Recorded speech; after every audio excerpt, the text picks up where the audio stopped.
นับสนุนโดยหอมเย็นชื่นใจยาดมสมุนไพรตรามังกรทองจากอุ้ยอันโอสถ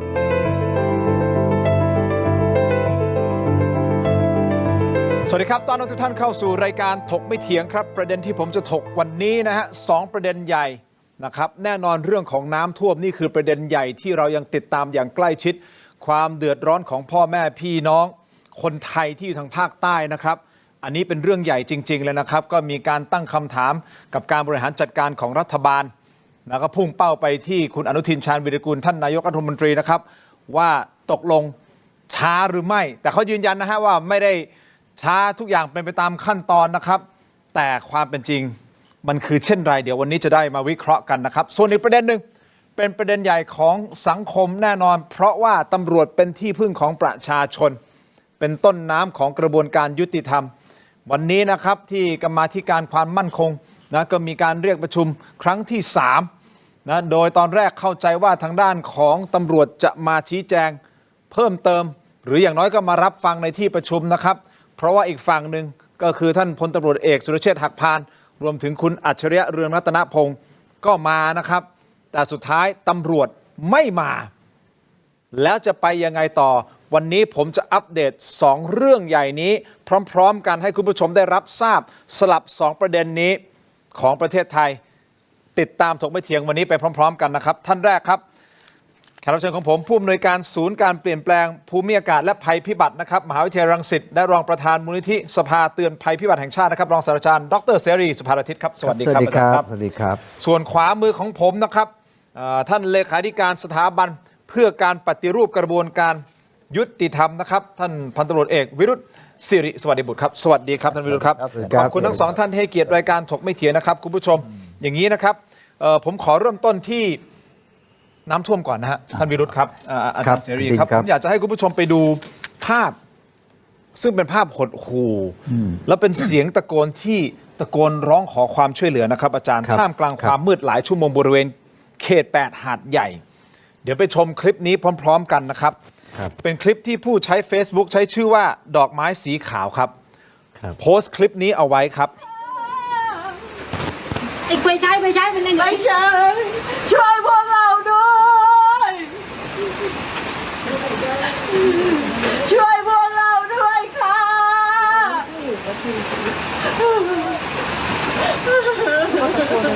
เขาตะโกนอะไรผมยังไม่ได้กินอาหารเลยครับผมยังไม่ได้กินครับ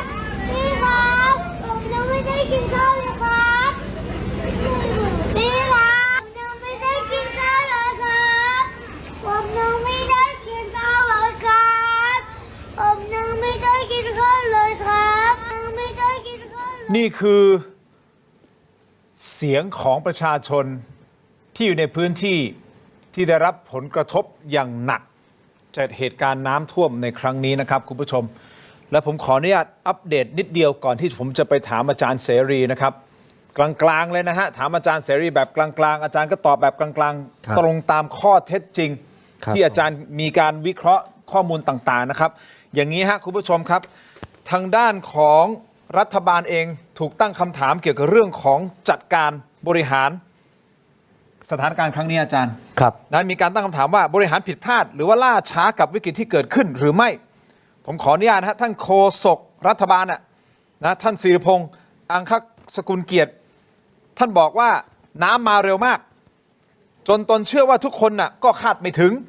เรามีเครื่องมือที่พร้อมมากๆแต่เรื่องนี้เกิดจากปัจจัยที่ควบคุมไม่ได้ความหมายกำลังจะบอกนะท่านวิรุธคุณผู้ชมกำลังจะบอกว่า ไม่ได้ล่าช้าทุกอย่างทำตามขั้นตอนแต่มันเกินความคาดหมายอาจารย์เสรีมองไงครับว่ามันใช่อย่างนั้นจริงหรือเปล่าครับคือความจริง เราก็ต้องกลับไปดูหลักฐานเชิงประจักษ์ที่เกิดขึ้นนะครับหลักฐานเชิงประจักษ์บ่งชี้ว่าผู้ประสบภัยกว่า100,000 คนนะยังอยู่ในบ้านอยู่บนหลังคาคลิปที่เห็นเห็นไหมนั่นแสดงว่าอะไรนะครับนั้นหลักฐานเชิงประจักษ์อีกชิ้นหนึ่งนะครับว่าเมื่อได้รับการแจ้งเตือนโดยเซลล์บอร์ดคาสต์ผมยืนยันนะผมดูแลเรื่องเซลล์บอร์ดคาสต์ผมร่วมด้วยในการพัฒนาระบบแจ้งเตือนไปเฉพาะภาคใต้นะ99 ครั้งนะครับ99 ครั้งถ้าเป็นคนธรรมดานี่รำคาญเลย ใช่ไหมติงติงติงติงใช่ไหมเมื่อวันที่ 18 แล้วก็เลื่อยมาจนกระทั่งวันที่ 21 22 ทียิบเลยตีห้านะให้อพยพนะขอให้อพยพแต่เราไม่มีอำนาจไปสั่งให้อพยพ เพราะอำนาจอยู่ที่ผู้ว่านะอำนาจอยู่ที่ผู้ว่าราชการ แสดงว่าผู้ว่าราชการจังหวัดสามารถสั่งอพยพได้ ทันทีครับใน เพราะมีอำนาจ ผู้บัญชา ตามกฎหมาย เหตุการณ์ใช่ตามอำนาจ โอเค ตามกฎหมาย โอเค ครับแต่นี้แน่นอนมันก็ปรากฏคลิปว่าวันที่ 21 เนี่ยไม่รู้จะประเมินยังไงว่าเอาอยู่พี่น้องประชาชนไม่เป็นไรนะสามารถจะจัดการได้เรื่องสูบน้ำตรงนู้นตรงนี้ทีนี้ถามคุณตินว่า แล้วประชาชนจะฟังใคร เขาต้องฟังผู้นำท้องถิ่นถูกไหมเพราะใกล้ชิดถูกไหมเมื่อผู้นำท้องถิ่นบอกว่าเอาอยู่ไม่มีปัญหาการเขาก็ต้องไม่อพยพไม่ไปไหน เดี๋ยวก่อนนะอาจารย์เสรีกำลังจะบอกว่าผู้นำท้องถิ่นเป็นคนยืนยันว่าเอาอยู่ ถูกต้องตามคลิปนะชัดเจน ทีมงานของผมเราเตรียมคลิปนี้ไว้ใช่ไหมครับที่ผู้นำท้องถิ่นบอกว่าเอาอยู่อ่ะแล้วที่บอกว่าไม่ต้องห่วงน้ำไม่ท่วมแน่นอนน้ำจะลดอันนี้เตรียมนั้นเดี๋ยวเราจะเปิด ครับ ที่ เปิดดู อาจารย์ นะเนี่ยผมได้รับมา โอเคงั้นเดี๋ยวก่อนที่คลิปจะมาอาจารย์เสรียืนยันผมนิดนึงว่าสรุปแล้วก็คือเรามีการเตือนกันอย่างช่ำๆมาว่างั้นเถอะ ครับ นะฮะ ครั แต่ บ สุดท้ายคือผู้นำท้องถิ่นเป็นคนตัดสินใจว่าอพยพหรือไม่อพยพ ใช่ครับเอาอยู่ แต่ประชาชนคนทั่วไปฟังว่าเฮ้ยผู้นำบอกว่าเอาอยู่ ครับ เขาก็ไม่รู้สึกว่าจะต้อง อพยพหรือเปล่า หรือจะต้องทำอย่างใดอย่างหนึ่งหรือเปล่า ย้ายยานพาหนะรถเต็มเลยจมน้ำเห็นไหมฮะเพราะฉะนั้นผู้นำท้องถิ่นก็แน่นอนเราต้องบอกว่าเป็นเจ้าหน้าที่ของรัฐอะถูกไหมไม่ว่าจะเป็นการเมืองหรือราชการก็ตามนะฮะเพราะฉะนั้นมันก็กลับมาที่คำถามว่า ถ้าในขณะนั้นผู้นำท้องถิ่นตัดสินใจอพยพเมื่อวันที่ 21 ถามว่าจะเกิดภาพโกลาหลอย่างนี้ไหมเห็นไหม ถ้าอย่างนั้นคุณผู้ชมท่านวิรุธครับ เราไปชมคลิปนี้พร้อม ๆ กันนะครับ ดูครับ ตอนนี้น้ำแห้งหมดแล้วนะครับให้ท่านมั่นใจนะครับรับรองว่า 3-4 วันนี้ฝนหมดวันที่ 22-23 นี้น้ำไม่ท่วมนะครับแล้วเดี๋ยวเราก็ไปวางบิ๊กแบ็กที่ตรงสนามยันยงที่ฟันหลอนะครับแล้วไปดูซอยสีพานสว่างที่ชาวบ้านแจ้งมาแต่จะเห็นว่าน้ำหมดแล้วนะครับหน้าสวนซึ่งว่าเป็นที่น้ำท่วมต่ำที่สุดตรงนี้นะครับหน้าสวนข้างร5นะครับดังนั้นให้มั่นใจนะครับว่า 2 วันนี้ไม่มีน้ำท่วมแน่นะครับเพราะสะเดาก็ไม่มีน้ำครับตอนนี้เทศบาลหาดใหญ่เราระดมกระสอบทรายมาเพื่อให้ประชาชนได้พานสว่างนะครับน้ำไม่ให้เข้าบ้านเป็นการเฉพาะหน้าก่อนนะครับซอยของพานสว่างเป็นที่น่ากลัวทุกปีนะครับเพราะน้ำจะท่วมแล้วก็ไหลเข้าบ้านนะครับน้ำรอระบายก็จริงแต่เข้าบ้านก็มีความเสียหายนะครับและเดี๋ยวเราจะเพิ่มเครื่องสูบน้ำให้นะครับแม้ว่าเป็นเขตต่อแดนระหว่างหาดใหญ่กับหงส์นะครับถ้าชาวบ้านร้องขอเทศบาลหาดใหญ่พร้อมทำนะครับ อยากจะบอกกับพ่อแม่พี่น้องประชาชนว่าตอนนี้คือเทศบาลนครหาดใหญ่เราเอาอยู่นะคะท่านนายกเองก็มีการลงพื้นที่ติดตามสถานการณ์อยู่ตลอด สถานการณ์ตัวนี้ของพานสว่างน่าเป็นห่วงนะคะ เพราะว่าน้ำของเราเนี่ยมันจะเป็นเอ่งกระทะพอเป็นเอ่งกระทะแล้วน้ำมันจะไหลมาโซนตรงเนี้ยเยอะมากแล้วของเราจะท่วมทุกปี น้ำเนี่ยครับมันจะไหลทะลักนี่ครับเห็นว่าน้ำจะเข้ามานะครับน้ำจะเข้ามาจากบึงนะครับเพราะฉะนั้นเนี่ยจะไหลเข้าบ้านคนโซนนี้เนี่ยเป็นน้ำรอระบายน้ำจากบึงจะไหลมานะครับเดี๋ยวเราแก้ปัญหาคืออุดก่อนงั้นจะไหลเข้าบ้านของชุมชนพานสว่างครับเราพร้อมทำทันทีแล้วเดี๋ยวจะระดมเจ้าหน้าที่มาครับ คุณผู้ชมครับ เมื่อสักครู่นี้เป็นคลิปนายกแป้น หรือว่าคุณณรงค์พร ณ พัทลุงนะฮะ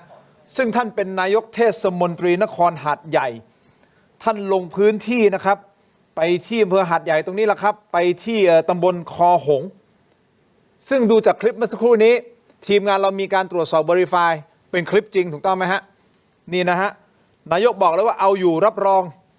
22-23 พฤศจิกายนน้ำไม่ท่วม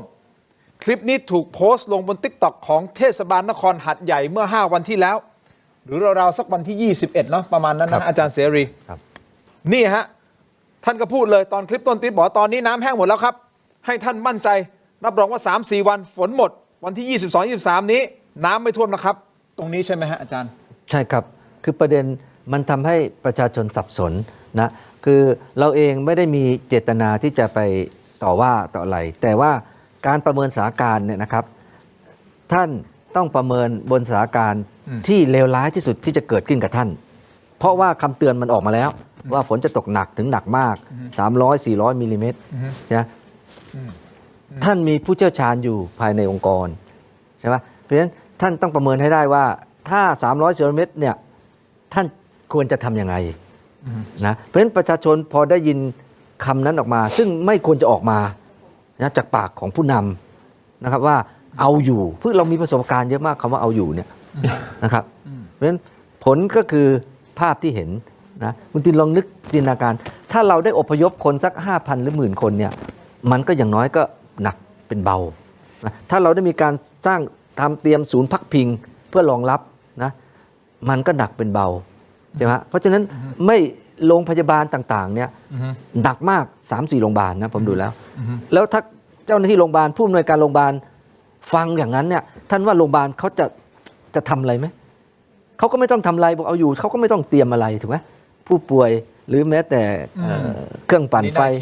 ใช่ไหมฮะ อันนี้น่าคิดอันนี้น่า ประเด็นมันคือตรงนั้นน่ะว่า ครับอันนี้คือเราตั้งเป็นข้อสังเกตนะอาจารย์เสรีกำลังตั้งเป็นข้อสังเกตว่าเอ๊ะตรงนี้หรือเปล่านะคุณผู้ชมเราไม่ได้ยืนยันหรือฟันธงนะครับว่ามันเป็น ครับเราไม่ได้เป็นธง ด้วยเหตุการณ์นี้ ใช่ครับ ใช่ไหมฮะแต่สิ่งที่อาจารย์เสรีพูดน่าคิด และมันไปสอดคล้องกับสิ่งที่ผู้ช่วยศาสตราจารย์นายแพทย์คนึงวณิชกุลจากโรงพยาบาลสงขลานครินทร์ท่านโพสต์เอาไว้ใน Facebook ส่วนตัวพูดคล้ายคลึงกันแต่อย่าเพิ่งเดี๋ยวผมก่อนที่จะไปขยี้ตรงนั้นขยายตรงนั้น ผมขออนุญาตนิดนึงนะฮะเดี๋ยวขอต้อนรับก่อนนะครับท่านเลขานุการประจำกมทความมั่นคงนะครับท่านพันตำรวจโทธีรวัตรปัญญาธรรมกุลหรือว่าสารวัตรโอ๊ตนะครับสวัสดีครับสารวัตรโอ๊ตครับและเดี๋ยวอย่างที่ผมเรียนคุณผู้ชมไปนะครับผมทำ2เรื่องพร้อมๆกันวันนี้เรื่องของน้ำแน่นอนเราติดตามอย่างใกล้ชิดเรื่องของตำรวจท่านวิรุธนะท่านสารวัตรโอ๊ตอันนี้ก็เป็นเรื่องใหญ่ของประเทศเหมือนกันนะฮะเพราะสุดท้ายสุดตำรวจที่พึ่งของประชาชนจะเป็นที่พึ่งของประชาชนต่อไปอย่างภาคภูมิได้หรือไม่วันนี้กมทมีการประชุมอีกรอบนึงถูกต้องไหมฮะแต่ฝั่งของตำรวจท่านวิรุธฮะตำรวจนี่ไม่มาเลยเหรอฮะไม่มีตัวแทนของตำรวจมาอธิบายเลยในกรรมาธิการก็ไม่มาฮะไม่มาความจริงเชิญนายกนะฮะเชิญนายกมอบผบตรเห็นคุณโรมว่าอย่างนั้นนะครับผบตรมอบให้ใครไม่รู้นะฮะคุณไตรรงค์ก็ไม่มาคนนั้นติดคนนี้ติดนะฮะก็เราไปใช้คำว่าเชิญเนี่ยพอเชิญเขาจริงเขาก็มีสิทธิ์ไม่มานะมันต้องใช้อำนาจตามพรบอำนาจเรียกสภาถ้าไม่มาก็มีความผิดทางวินัยอย่างเงี้ยแต่เราไม่ค่อยได้ใช้กันครับต้องรอต่อไปอ้าวแล้ววันนี้บรรยากาศของการประชุมคือคุณสุรเชษฐ์มาถูกต้องไหมฮะคุณอัจฉริยะมาอัจฉริยะมาอัจฉริยะเขาก็เปิดพยานหลักฐานข้อมูลนู่นนี่นั่นก็ชัดเจนนะอันนี้เขาบอกเขาจะมีหลักฐานเตรียมมาเต็มเส้นทางการเงินอะไรมีมาใหม่ไหมฮะเอาเท่าที่พูดได้นะฮะคืออย่างเงี้ยมันนอกจากไอ้เรื่องของเก่าแล้วนะฮะมันก็มีเรื่องการซื้อขายตำแหน่งภาค4โอเคภาค4เพราะตอนแรกบอกภาค8แล้วก็มาเป็นภาค4อ๋อนี่มีของภาค4มาภาค4แต่มันเป็นของปี67นะที่ตั้งไปแล้วอ่ะที่แล้วบางคนได้ตำแหน่งไม่ตรงปกก็มีเรื่องมีราวนะฮะเดี๋ยวความจริงก่อนจะไปเรื่องนี้ผมอยากพูดเรื่องน้ำอยู่กันนะได้ไหมได้นะฮะถ้าไม่อยากจะพูดเรื่องน้ำตำรวจน้ำนะครับได้ฮะคือเราเป็นโต๊ะถกนะคือจริงๆเราคุยกันหลายประเด็นได้นะฮะแต่ท่านวิรุธอยากจะพูดว่าเรื่องจำปริมาณน้ำเนี่ยนะฮะผมมีความเห็นนี้ผมก็ดูว่าน่าสงสารนะเพราะมิดหลังคาบ้านเนี่ยนะฮะก็ไอ้เรื่องปริมาณน้ำเรื่องการท่วมของมันเนี่ยผมมันคงจะไปควบคุมไม่ได้เพราะมันต้องใช้เวลาใช้ในการก่อสร้างนะฮะระยะยาวต้องขุดคลองระเบิดออกว่าไปแต่ที่ปัญหาว่าทำไมเมื่อศูนย์ภัยพิบัติแห่งชาติเตือนแล้วหัวหน้าผู้นำท้องถิ่นเขาไม่เชื่อทำไมเขาไม่ฟังล่ะเขากลับไปบอกสวนแสดงว่าเขาไม่เชื่อหรือไงผมก็ไม่ทราบเขาเป็นคนพื้นที่หรือเขาอาจจะเห็นอะไรในพื้นที่หรือเปล่าผมไม่รู้มันก็ไม่ถูกต้องนะไม่รู้แสดงว่าความเชื่อถือของระดับชาติเนี่ยไม่มีนะเป็นผมก็ต้องเชื่อญี่ปุ่นนี่เขาเชื่อหมดแล้วนะวันนี้ฝนจะตกเขาก็เชื่อตามนั้นเลยนะเก็บผ้าเก็บผ่อนอะไรอย่างเงี้ยแต่ของเรายังมีลุ้นมีไม่เชื่อพอไม่เชื่อก็เกิดปัญหาแบบนี้แล้วประชาชนเนี่ยเขาก็ไม่ได้ฟังนู่นนะเขาก็ต้องฟังผู้นำท้องถิ่นอย่างที่อาจารย์เสรีพูดตั้งข้อสังเกตไม่ว่าจะเป็นผู้ว่าการจังหวัดก็ดีหรือนายกเทศมนตรีที่มาโฆษณานู่นนี่นั่นความจริงเขาต้องเชื่อนะอันนี้แสดงว่าประเทศเรามีปัญหาเชิงระบบนะที่เราไม่เชื่อนะฮะไม่เชื่อแม้ทั้งข้อมูลระดับชาติหรือผมก็ไม่รู้รายละเอียดในการเตือนเขาเตือนแบบไหนนะเตือนว่าฝนมันเยอะมันก็เยอะแต่มันก็คือปัญหาน้ำท่วมครั้งนี้มันไม่ใช่ท่วมแค่เข่าแค่อกมันมิดหัวมันชั้น2เลยอ่ะชั้น2อยู่ไม่ได้แล้วผมก็เชื่อว่ามีคนเสียชีวิตเยอะนะฮะล่าสุดตัวเลขเหมือนจะ33คนใช่ไหมถ้าภาพรวมของการเสียชีวิตของภาคใต้น้ำท่วมหลายจังหวัดนะประมาณ9จังหวัดมั้งอาจารย์ประมาณน่าจะ33รายถ้าผมอันนี้คือน่าจะล่าสุดใช่ไหมน่าจะโอเคแล้วถ้าเราไม่ชะล่าใจเนี่ยนะฮะความเสียหายมันก็จะน้อยกว่านี้คนก็จะขนของขึ้นอะไรอย่างเงี้ยรถอย่างน้อยรถมันเคลื่อนที่ได้นะก็ไปจังหวัดอื่นไปอะไรได้นะนี่รถจมน้ำเป็นพันคันมันสะท้อนว่าทุกคนก็วางใจว่ามันไม่น่าจะเกิดนะฮะหรือมันเคยท่วมก็คงท่วมแบบปีที่ผ่านมาหลายครั้ง นะฮะอันเนี้ยผมว่ามันเป็นความผิดพลาดเรื่องการประเมินนะฮะแล้วก็การเตือนนะแต่ทั้งปวงเนี่ยผมเรียนว่าผมตั้งคำถามว่าทำไมผู้ว่าการจังหวัดเนี่ยไม่ประกาศใช้พรบบรรเทาสาธารณภัย ซึ่งทำให้ผู้ว่ามีอำนาจเด็ดขาดเลยสั่งได้ทุกหน่วยแม้ทั้งทหารทหารสั่งได้หมดผมว่าผู้ว่าอาจจะไม่ค่อยกล้าใช้อำนาจนี้นะฮะอาจจะประเมินไม่ถูกอ่ะเพราะมันไม่ใช่นั่นนะมันเร็วมันเกิดปุ๊บแต่ประกาศแล้วความรับผิดชอบก็จะอยู่กับผู้ว่าแต่ผมมีข้อสังเกตอย่างนี้นะฮะโครงสร้างการปกครองบ้านเราเนี่ยผู้ว่าการจังหวัดจะต้องมีอำนาจแม้ยามปกติที่จะต้องสั่งนู่นสั่งนี่ไม่ใช่แบบ3 วันมีอำนาจคนเขาก็ไม่ได้เชื่ออะไรเท่าไหร่พออีกวันที่3หมดแล้วอำนาจแล้วนะฮะอย่างเงี้ยแล้วก็ส่วนกลางมันทำอะไรไม่ได้หรอกครับส่วนกลางมันสู้คนอยู่ในท้องถิ่นไม่ได้นะครับเพราะเนี่ยเป็นบทเรียนที่จะต้องไปปฏิรูประบบราชการทำยังไงให้จังหวัดมีเอกภาพการบังคับบัญชานอกเหนือจากปฏิรูปตำรวจแล้วนะที่ ถูกต้องฮะถูกต้อง ปฏิรูประบบราชการด้วยไม่พอต้องปฏิรูประบบราชการด้วยท่านสารวัตรอ้นมีอะไรเสริมไหมขอเสริมพี่วิรุธนิดนึงนะครับ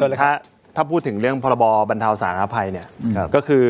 อำนาจมีอยู่แล้วนะครับถ้าเป็นอำเภอเนี่ยก็นายอำเภอใช่ถ้าขยายมาเป็นจังหวัดก็ผู้ว่าจังหวัดมีอำนาจอยู่แล้วแล้วถ้ามันเกินมือจริงๆครับอย่างเงี้ยเป็นระดับประเทศเนี่ยครับก็นายกมีอำนาจอยู่แล้วตามพรบก็บัญญัติไว้ชัดเจนเป็นเช่นนั้นอยู่แล้วครับก็อย่างนี้นะคุณเอาเลยพี่โทษทีคืออย่างนี้เวลามันเกิดเนี่ยกว่ามันจะมาที่หาดใหญ่เนี่ยมันก็มีอำเภออื่นที่เป็นนู่นนี่นายอำเภอมีอำนาจที่จะประกาศแต่ผมอย่างเงี้ยไอ้การประกาศเนี่ยมันก็ชั่วคราวแต่ทำอย่างไรให้เขามีอำนาจที่เรียกว่า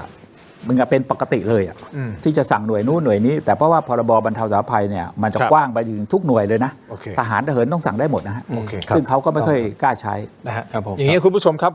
ผมจับทำเรื่องน้ำท่วมเมื่อวานนี้ใช่ไหมครับเป็นวันแรกที่เราจับน้ำท่วมแล้วผมอธิบายแบบนี้นะอาจารย์คือวิทยาศาสตร์กับคณิตศาสตร์มันสามารถคำนวณได้ใช่ครับน้ำใช่ไหมฮะจะมาเท่าไรน้ำมีเท่าไรมันจะพร่องไปเท่าไรวิธีการบริหารจัดการมันสามารถคำนวณได้แต่วันนี้ที่เราคุยกันคืออย่างที่ท่านวิรุธพูดถูกเลยฮะว่าไอการบริหารจัดการที่อาจารย์เสรีพูดคือไอการบริหารจัดการมากกว่าที่เรากำลังจะเล็งไปที่ปัญหาจริงๆครับเพราะน้ำยังไงก็ท่วมครับถูกต้องไหมฮะน้ำมันเติมว่ายังไงก็ท่วมเราไม่สามารถที่จะห้ามน้ำไม่ให้ท่วมได้แต่ก่อนที่น้ำมันจะท่วมจนถึงวิกฤตขนาดนี้จนมีภาพต่างๆออกมาซึ่งเดี๋ยวเราจะมีภาพอีกนะครับคุณผู้ชมครับมันสามารถทำอะไรได้ใช่ครับถูกต้องไหมครับคนหนึ่งที่ถูกพุ่งเป้าณตอนนี้จากทุกทางเลยก็คือคุณอนุทินชาญวีรกูลด้วยความเคารพท่านนะครับนายกรัฐมนตรีนะครับเรื่องของตำรวจก็ถูกเล็งไปที่ท่านนายกรัฐมนตรีเรื่องของน้ำก็ถูกเล็งไปที่ท่านนายกรัฐมนตรีคุณผู้ชมครับเดี๋ยวผมขออนุญาตพักสักครู่สั้นๆนิดเดียว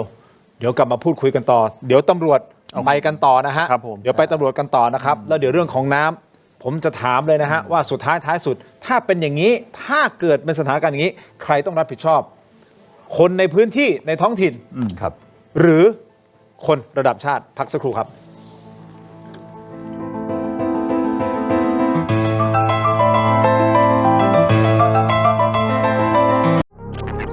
ขณะนี้อย่ารอช้าสายเกมสายลงทุนสาย AI สายเทคต้องไม่พลาดลดราคาพิเศษให้ทันที 2,000 บาท BrainTech Tri Screen จอเสริมอัจฉริยะเปลี่ยนโน้ตบุ๊กธรรมดาให้ทำงานพร้อมกันได้ถึง 4 จอดีไซน์พับเก็บง่ายพกพาสะดวกมี 2 รุ่นให้เลือก 17,900 บาทสำหรับรุ่น 14 นิ้วและ 19,900 บาทสำหรับรุ่น 16 นิ้วสั่งซื้อออนไลน์ได้แล้ววันนี้เพียงค้น BrainTech Tri Screen หรือ Advice ทุกสาขาทั่วประเทศ BrainTech Tri Screen where thinking meets technology วันเกิดยาบรรเทาอาการแสบร้อนกลางอกและอาหารไม่ย่อยเนื่องจากกรดไหลย้อนชนิดน้ำอ่านคำเตือนในฉลากก่อนใช้ยากลับมากันต่อนะครับคุณผู้ชมครับยังอยู่กับอาจารย์เสรีนะครับแล้วก็ท่านวิรุธนะฮะแล้วก็สารวัตรโอ๊ตคุณผู้ชมครับวันนี้2ประเด็นนะฮะคุณผู้ชมติดตามรายการมาตั้งแต่ตอนต้นก็จะรู้นะฮะเราจะจับ2ประเด็นใหญ่1แน่นอนน้ำท่วมนะครับอันที่2ก็คือเรื่องของตำรวจนะครับเพราะวันนี้มีการประชุมกรรมาธิการความมั่นคงนะฮะซึ่งมีการประชุมครั้งที่3ที่เรียนเชิญฝั่งของตำรวจแล้วก็ฝั่งของคุณสุรเชษฐ์หักพานมาด้วยนะครับกับคุณอัจฉริยะเพื่อที่จะเป็นการประชุมครั้งที่3ซึ่งเราก็จับตามมาตั้งแต่ก่อนที่จะเกิดเรื่องของน้ำท่วมนะครับคุณผู้ชมครับวันนี้เลยทำ2ประเด็นเอาอย่างนี้คุณโน้ตวันนี้อยู่ที่ประชุมที่กรรมาธิการถูกต้องไหมครับก็เข้าร่วมประชุมด้วยนะครับก็ขอเสริมพี่วิรุธนิดนึงนะครับก็ต้องให้ความเป็นธรรมกับสำนักงานตำรวจแห่งชาติแล้วกันที่เชิญนายกเชิญผบตรไปคราวนี้ทางตรก็ชี้แจงมานะครับว่า การเชิญเนี่ยเชิญไป3กรรมาธิการนะครับก็จะมีกรรมาธิการมั่นคงกรรมาธิการตำรวจนะครับแล้วก็ของฝั่งวุฒิสภานะครับพอเขาเชิญมาอย่างเงี้ยครับก็ภารกิจเขาบอกว่าเป็นเนื้อหาใกล้เคียงกันเนื้อหาเดียวกันแต่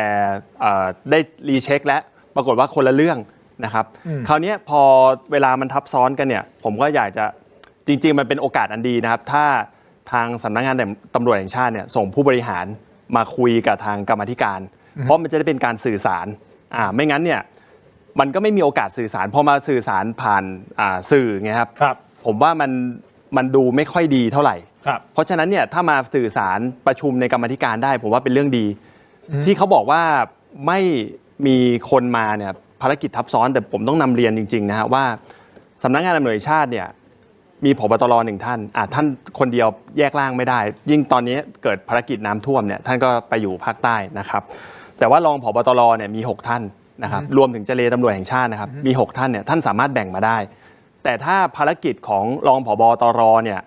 รัดตัวนะครับไม่สามารถแยกมาได้เราก็จะมีผู้ช่วยผบตรอีก12ท่านผมเชื่อว่าทั้งหมดเนี่ยครับรวมทั้งหมด18-19ท่านเนี่ยน่าจะว่างสัก3ท่านเพื่อมาไม่น่าจะสามารถจัดการเวลาได้เพื่อมาสื่อสารตรงนี้และถ้ามาประชุมกับกรรมาธิการผมว่าน่าจะเป็นประโยชน์นะครับในการคุยกับทางฝ่ายการเมืองครับเพราะฉะนั้นวันนี้ฟังแต่ข้อมูลของคุณสุรเชษฐ์กับคุณอัจฉริยะอย่างเดียวเลยใช่ไหมฮะใช่ครับเพราะว่าทางตร.ไม่ส่งใครมาอันเนี้ยผมเป็นเรื่องที่น่าเป็นห่วงของสำนักงานตำรวจแห่งชาติควรจะส่งใครมาสักคนนึงเอางี้ผมโดยที่ไม่ต้องเปิดเผยรายละเอียดนะครับผมเข้าใจว่าเป็นการประชุมที่เป็นข้อมูลที่เราคงไม่ได้มานั่งเปิดเผยตรงนี้แต่เห็นเส้นเงินเห็นอะไรยังไงเพิ่มเติมไหมและมีหลักฐานเพียงพอที่จะเอาผิดใครยังไงไหมครับก็ถ้าในวันนี้ครับในส่วนเส้นเงินเนี่ยก็น่าจะเป็นเรื่องเดิมแต่ว่าอธิบายลงรายละเอียดนิดหน่อยนะครับแต่ว่าประเด็นที่น่าสนใจของวันนี้ก็คือทางกรตร.ประธานกรตร.และคณะมาด้วยนะครับมาชี้แจงในตรงนี้เพิ่มเติมว่ากรณีที่ชี้มูลนะครับท่านอดีตผบตร.ต่อศักดิ์กับตำรวจ200นายเนี่ยอันนี้ท่านก็มาให้ข้อมูลเพิ่มเติมนะครับท่านรู้จะเสริมในประเด็นนี้ไหมครับคือพูดตรงๆก็ไม่ได้อะไรนะฮะก็ความจริงไม่ได้อะไรเพราะว่าก็คือคุณไม่มาเนี่ยความจริงไอ้เรื่องนี้มันเรื่องใหญ่นะที่คุณจะต้องมานะฮะมีตัวแทนมาความจริงก็ไม่ตัวแทนแหละผบตรมันควรจะมาจะไปยุ่งอะไรน้ำท่วมไปทำอะไรผบตรจะไปทำอะไรน้ำท่วมไปดูโรงพักเหรออันนี้สำคัญนะแล้วคุณก็ใช้เวลาก็ไม่เท่าไหร่แต่นี่ปัญหาของการบริการก็คือว่าเราก็เชิญนะฮะก็ลักษณะที่ว่าให้เกียรติข้าราชการประจำนู่นนี่นั่นแต่ผมคิดว่าเรื่องที่มันเป็นการกล่าวหากันแล้วมันก็เกี่ยวข้องกับตัวเองเนี่ยมันต้องใช้อำนาจตามพรบอำนาจเรียกซึ่งสภามีนะฮะถ้าใครไม่มาโดยเฉพาะเป็นข้าราชการก็จะผิดวินัยเขาต้องมานะฮะแต่เราเชิญเขาก็มันก็ไปว่าเขาไม่ได้เขาก็มีสิทธิ์จะไม่ว่างไม่มาไม่อยากมาอะไรก็แล้วแต่ซึ่งมันไม่ถูกต้องแล้วมันก็ทำให้การตรวจสอบเนี่ยเสียหายเสียเวลาแล้วคิดว่าจะมีการเชิญรอบที่4ไหมฮะผมก็ไม่รู้จะเชิญอีกเปล่าเลิกเชิญดีไหมเรียกจะเป็นเรียกแทนไม่ได้เชิญต้องบอกก่อนว่าเหตุที่นัดช่วงบ่ายวันนี้ครับก็สืบเนื่องมาจากครั้งที่ผ่านมาที่ว่าเราก็ประชุมว่ามันไม่จบในนัดนั้นแล้วก็ทางตร.เนี่ยเป็นคนขอเลื่อนมาตอนบ่ายวันนี้เองเขาเป็นคนขอเลื่อนใช่ครับก็นัดดูเวลาอะไรกันเพื่อให้ทางตร.เนี่ยเอาข้อมูลมาให้เพิ่มเติมครับแต่สุดท้ายก็คือวันนี้ไม่ได้มาเพราะติดภารกิจครับเป็นคุณทีมจะไปไหมเขากล่าวหาโต้อย่างนี้มีหลักฐานออกมาคุณทีมจะไปไหมใช่ไหมก็เขาไม่ไปแต่นี่โหเนี่ยนี่เป็นปัญหาของบ้านเมืองนะฮะที่ตำรวจเขาดื้อแพ่งเนี่ยแล้วทำไงโอเคนะฮะอย่างนี้ฮะเดี๋ยวโทษคนว่าเชื่อคุณอัจฉริยะโจ๊กไปก็มันมาก็สุดท้ายเราไม่ได้ตัดสินใช่ไหมเราไม่ได้ตัดสินนะครับแต่คุณผู้ชมไปฟังคุณรังสิมันต์รวมพูดประเด็นนี้หน่อยนะฮะเป็นประธานกรรมาธิการความมั่นคงนะครับฟังครับจริงๆก็วันนี้เราเชิญหลายหน่วยงานนะครับมันมี2เรื่องนะฮะในฝั่งของตำรวจแล้วก็ในฝั่งของขาการเมืองที่เข้าไปเกี่ยวข้องกับเว็บพนันเกี่ยวข้องกับแก๊งสแกมเมอร์นะครับการรับสวยต่างๆซึ่งเราก็เชิญทั้งหน่วยงานนะครับแล้วก็เชิญฝ่ายตำรวจด้วยอย่างหน่วยงานก็จะประกอบอย่างเช่นสรรพากรนะครับอย่างเช่นสำนักงานตำรวจแห่งชาตินะครับ ทางนายกรัฐมนตรีแล้วก็มีฝั่งผู้ร้องนะครับตามที่เมื่อกี้พูดกันไปประเด็นก็คือว่าผมได้รับหนังสือนะครับว่าทางฝ่ายตำรวจเนี่ยแจ้งว่าจะไม่มาจริงๆต้องบอกอย่างนี้ว่าสาเหตุที่เราประชุมกันในวันนี้เกิดจากการที่ว่าในเมื่อการประชุมครั้งล่าสุดเนี่ยทางฝ่ายตรเนี่ยแจ้งกับเราว่าเขาเองเนี่ยไม่พร้อมในเรื่องของการชี้แจงข้อมูลเราจึงนัดว่าถ้างั้นเนี่ยผมก็บอกในที่ประชุมว่าถ้างั้นเดี๋ยวจะเป็นวันนี้ช่วงบ่ายนะครับเพื่อที่ว่าทางฝ่ายตรก็จะได้มีข้อมูลเนี่ยมาชี้แจงต่อกรรมธิการตามข้อกล่าวหาต่างๆนะครับซึ่งผมคิดว่ามันเป็นเรื่องที่ดีที่สุดนะครับสำหรับเจ้าหน้าที่ที่จะได้มีโอกาสนะครับจะได้หลุดพ้นจากเรื่องข้อกล่าวหาเรื่องรับสวยอะไรต่างๆนะครับแต่ว่าเมื่อพร้อมใจกันไม่มาเนี่ยก็ต้องบอกว่ามันก็เป็นเรื่องที่น่าเสียดายนะครับที่ท่านไม่ได้ใช้โอกาสนี้ในการชี้แจงคุณผู้ชมครับก็เป็นการยืนยันว่าคุณรังสิมันต์โรมก็พูดชัดเจนว่าก็น่าเสียดายในโอกาสนี้ทางตำรวจก็น่าจะมาชี้แจงในประเด็นนี้นะไม่เป็นไรเรื่องของตำรวจเรา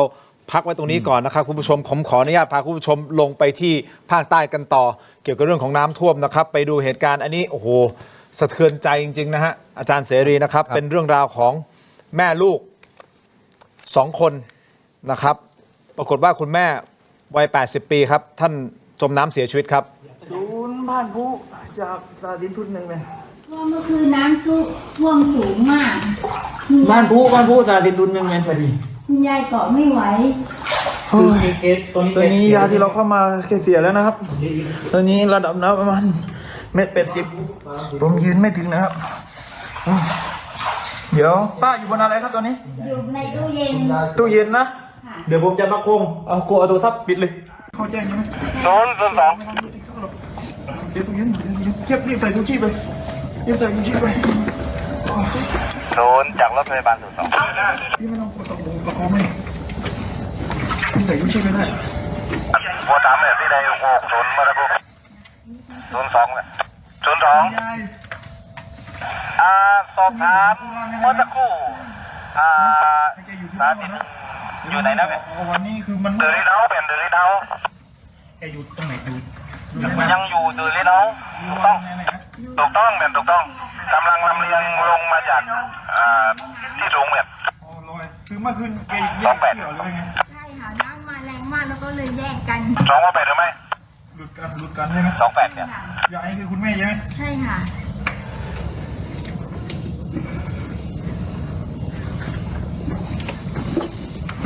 พี่ถือตู้เย็นถือฝาตู้เย็นขึ้นได้ไหมไม่ให้เกลลงมาเลยไหมเกลลงเลยประคองรถไหมรถดูเห็นใช่ไหมไม่เร่งคนนั้นเดี๋ยวขึ้นได้รถเดี๋ยวแป๊บนึงเอาตัวนี้มาเดี๋ยวพี่จะเอาตัวนี้พี่บอกตัวนี้มันไม่ตัวหมดเลยนะเดี๋ยวเจับไว้ในข้างอะไรกูเดี๋ยวเอามาเก่งข้างบัดบอยแป๊บเดียวบัดบอยไม่มันตัวนี้เอาที่เรือจับไปเลยนะพี่จับไปเลยนี่คือผู้ประสบภัยนะครับที่ตอนนี้ก็ต้องพบกับความยากลำบากแน่นอนคำถามไปที่รัฐบาลนะครับว่าบริหารจัดการผิดพลาดใช่หรือไม่ถึงแม้จะออกมาบอกว่าไม่ได้ผิดพลาดนะครับแต่ข้อมูลต่างๆนานามันชี้ไปถึงการบริหารที่อาจจะไม่ตรงเป้าอย่างนี้คุณผู้ชมครับคำถามโตๆทั้งตำรวจทั้งน้ำไปที่ท่านนายกรัฐมนตรีคุณอนุทินชาญวีรกูลนะครับเพราะสุดท้ายท่านเป็นผู้นำรัฐบาลที่จะต้องบริหารจัดการในเรื่องนี้และ2เรื่องนี้ตำรวจกับน้ำท่วมเราจะมีวิธีการจัดการอย่างไรแก้ปัญหาอย่างไรผมอยากให้คุณผู้ชมพักสักครู่เดียวกลับมาฟังคำตอบนะครับและแน่นอนยังมีประเด็นของคุณหมอที่โรงพยาบาลสงขลานครินทร์ที่คุณหมอโพสต์ใน Facebook ส่วนตัวและน่าสนใจอาจจะไปสอดคล้องกับสิ่งที่อาจารย์เสรีพูดนะครับว่าเหตุการณ์ครั้งนี้ในน้ำท่วมเนี่ยมันอาจจะป้องกันได้ตั้งแต่ตอนแรกพักสักครู่ครับช่วงหน้ากลับติดตามครับ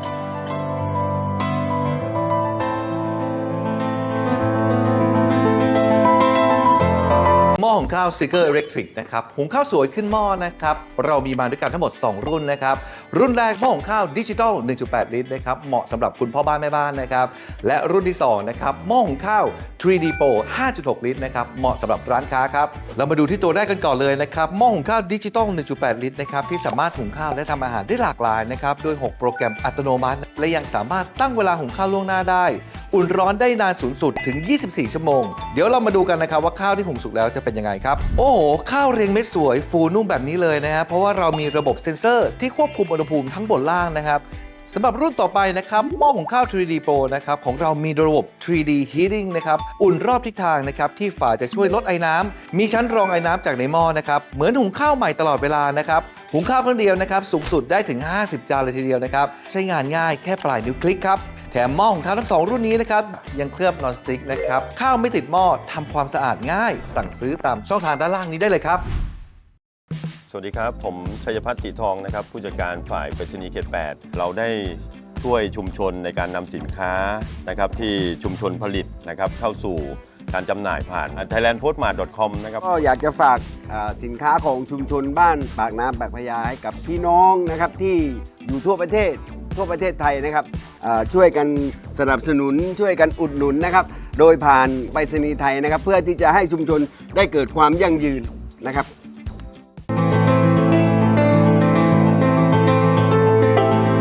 สนับสนุนโดย Lift Up Your Life สร้างสรรค์ความสุขให้ชีวิต Seagull Electric บริษัท HK Pharmaceutical จำกัดมุ่งมั่นพัฒนายามาตรฐานสากลประชาชนเข้าถึงง่าย กลับมากันต่อนะครับรายการถกไม่เถียงยังอยู่กับท่านวิรุธนะครับสวัสดิ์โอ๊ตและแน่นอนฮะอาจารย์เสรีนะครับเรื่องของน้ำอาจารย์เสรีผมถามแบบตรงไปตรงมาเลยครับว่าเหตุการณ์ครั้งนี้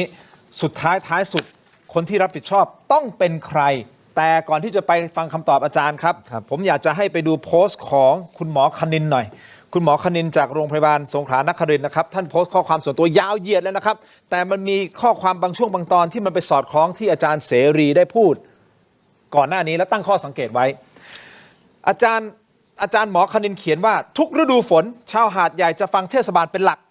เพราะส่วนกลางเช่นกรมอุตุจะใช้คำซ้ำๆที่พิมพ์ในประกาศเช่นระวังน้ำท่วมเฉียบพลัน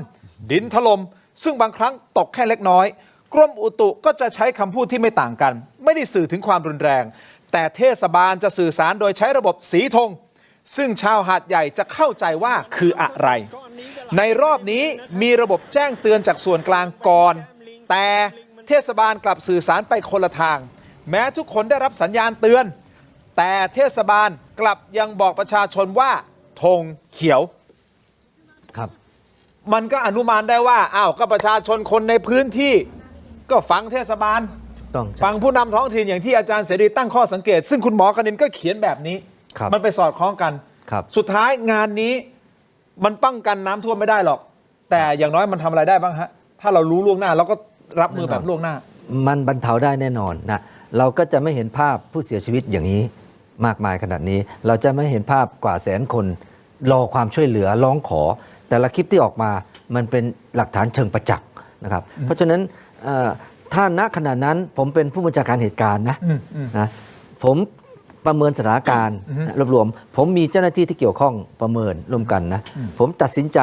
ว่าต้องอพยพอย่างเมื่อกี้คุณป้าเมื่อกี้นะครับเป็นผู้เปราะบางผู้สูงอายุทำไมท่านรู้ดีที่สุดว่าคุณป้าอยู่ที่บ้านเลขที่อะไรท่านรู้แน่นอนเป็นไปไม่ได้ที่ท่านจะไม่รู้นะท่านแค่ไปย้ายมาป้ามาอยู่ที่นี่นะเนี่ยเป็นคุณทิมจะทำไหมอ่ะความรู้สึกใช่ไหมฮะนอกจากคุณป้ามันมีผู้เปราะบางเยอะมากคือผู้นำท้องถิ่นต้องรู้อยู่แล้วในมันเป็นพื้นที่ของเขาว่าใครอยู่ตรงไหนอะไรยังไงถูกต้องใช่ครับนะครับแต่ตอนนี้กลายเป็นว่าท่านก็ออกมาประเมินว่าเฮ้ยเอาอยู่ธงเขี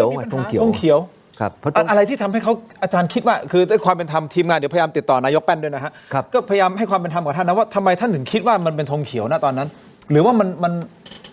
เกินการคาดหมายไม่ทราบถึงสถานการณ์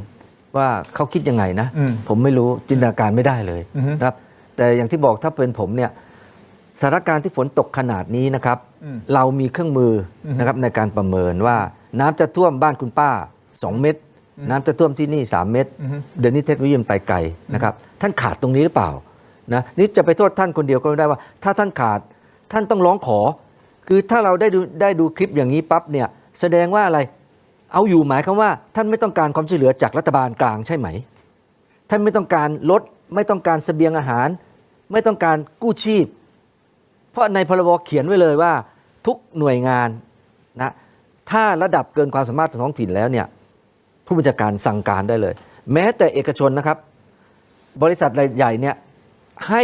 สั่งให้เครื่องสูบน้ำมาเลยเอกชนนี่ปฏิเสธไม่ได้นะเพราะในสถานการณ์ฉุกเฉินท่านสามารถมีอำนาจถึงขนาดนั้นท่านถามว่าท่านใช้อำนาจนี้ไหมนะครับโอเคอันนี้อาจารย์ถ้าสมมติผมจะถามข้ามช็อตไปเลยนะครับก็คือความหมายที่ผมอยากจะทราบก็คือสุดท้ายสุดคนที่ต้องรับผิดชอบในเหตุการณ์ครั้งนี้ถ้ามันเป็นตามลำดับที่เราว่านะแล้วก็มีออกมาบอกชัดเจนว่าเอาอยู่นู่นนี่นั่นนะครับก็คือปกครองส่งท้องถิ่นใช่หรือไม่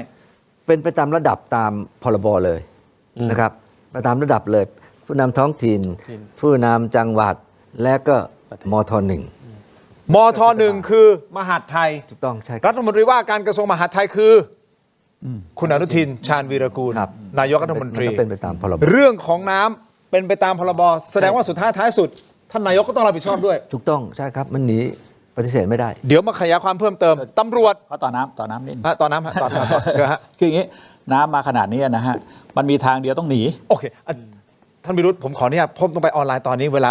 ทีวีหมดเดี๋ยวไปต่อออนไลน์อยากฟังมากๆเลยนะครับไปที่เทเลดิจิทัลใน YouTube นะครับ Facebook ถกไม่เถียง Facebook CS7 HD News ต่อกันออนไลน์ไปขยายเพิ่มเติมเรื่องของความรับผิดชอบและเราจะป้องกันหรือแก้ปัญหาเรื่องของตำรวจเองก็ดีเรื่องของน้ำได้อย่างไรติดตามนะครับขอบคุณครับอาจารย์ครับขอบคุณในทีวีก่อนนะครับเจอกันในออนไลน์ครับสวัสดีครับ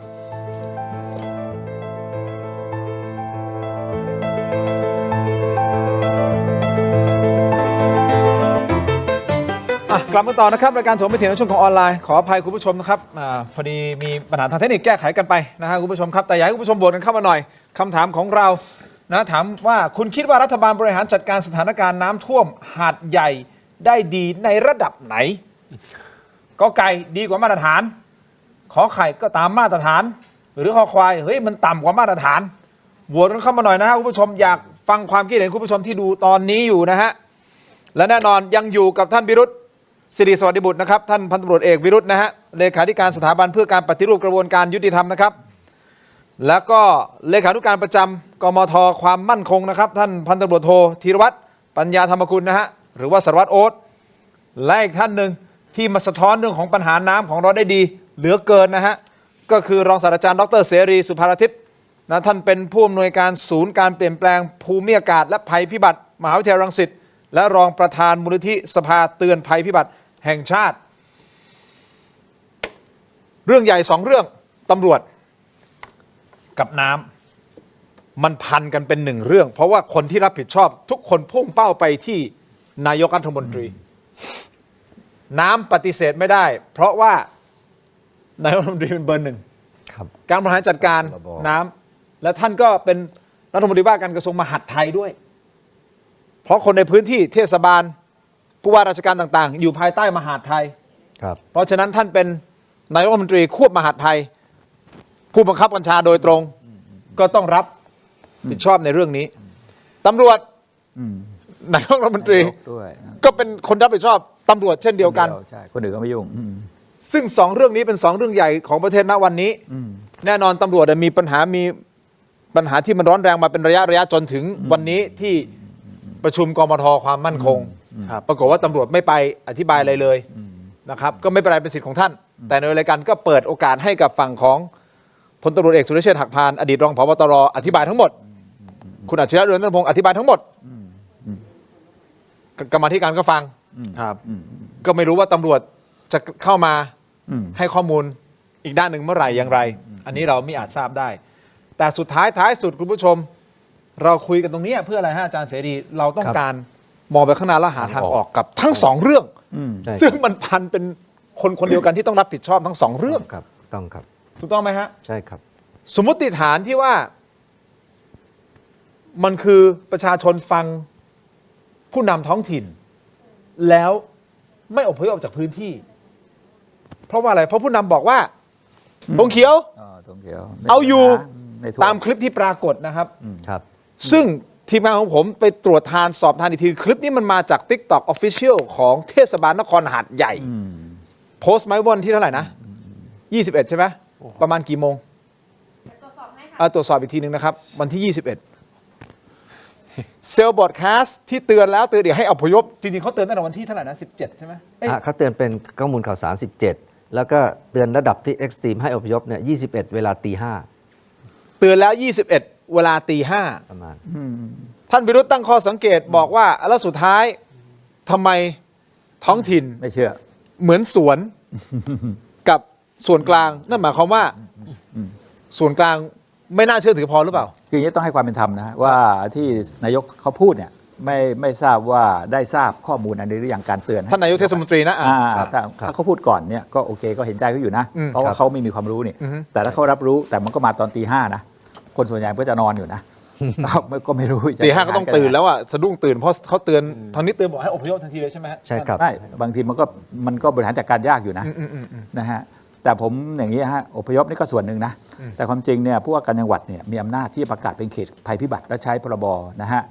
ป้องกันบรรเทาสาธารณภัยแล้วสั่งทหารเนี่ยถ้าผมเป็นผู้ว่านะผมรู้ว่าเนี่ยโอเคเรื่องอพยพแต่ถ้าทำไงลดน้ำนะฮะที่มันจะมามากเนี่ยระเบิดถนนเลยสั่งทหารระเบิดเลยทำไมมันจะทำไม่ได้ตรงไหนมันกั้นมันระเบิดเลยไม่ต้องไปเสียดายแต่ปัญหาว่าเขาไม่คุ้นเคยการใช้อำนาจนี้ไงให้อำนาจอยู่ในพรบถูกไหมฮะจะสั่งก็อาจจะไม่ททำก็ได้ไม่กล้านั่นเนี่ยมันไม่คุ้นเคยฮะผู้ว่าราชการจังหวัดประเทศไทยมันไม่มีเอกภาพการบังคับบัญชาไอ้พอประกาศพรบขึ้นมาเนี่ยก็ได้ชั่ว3 วัน 7 วัน 10 วันใช่ไหมฮะพอหมดนั้นเดี๋ยวเขาก็มองข้ามหัวไปก็ซวยอีกครับอะไรแบบเนี้ยคืออย่างนี้นะฮะ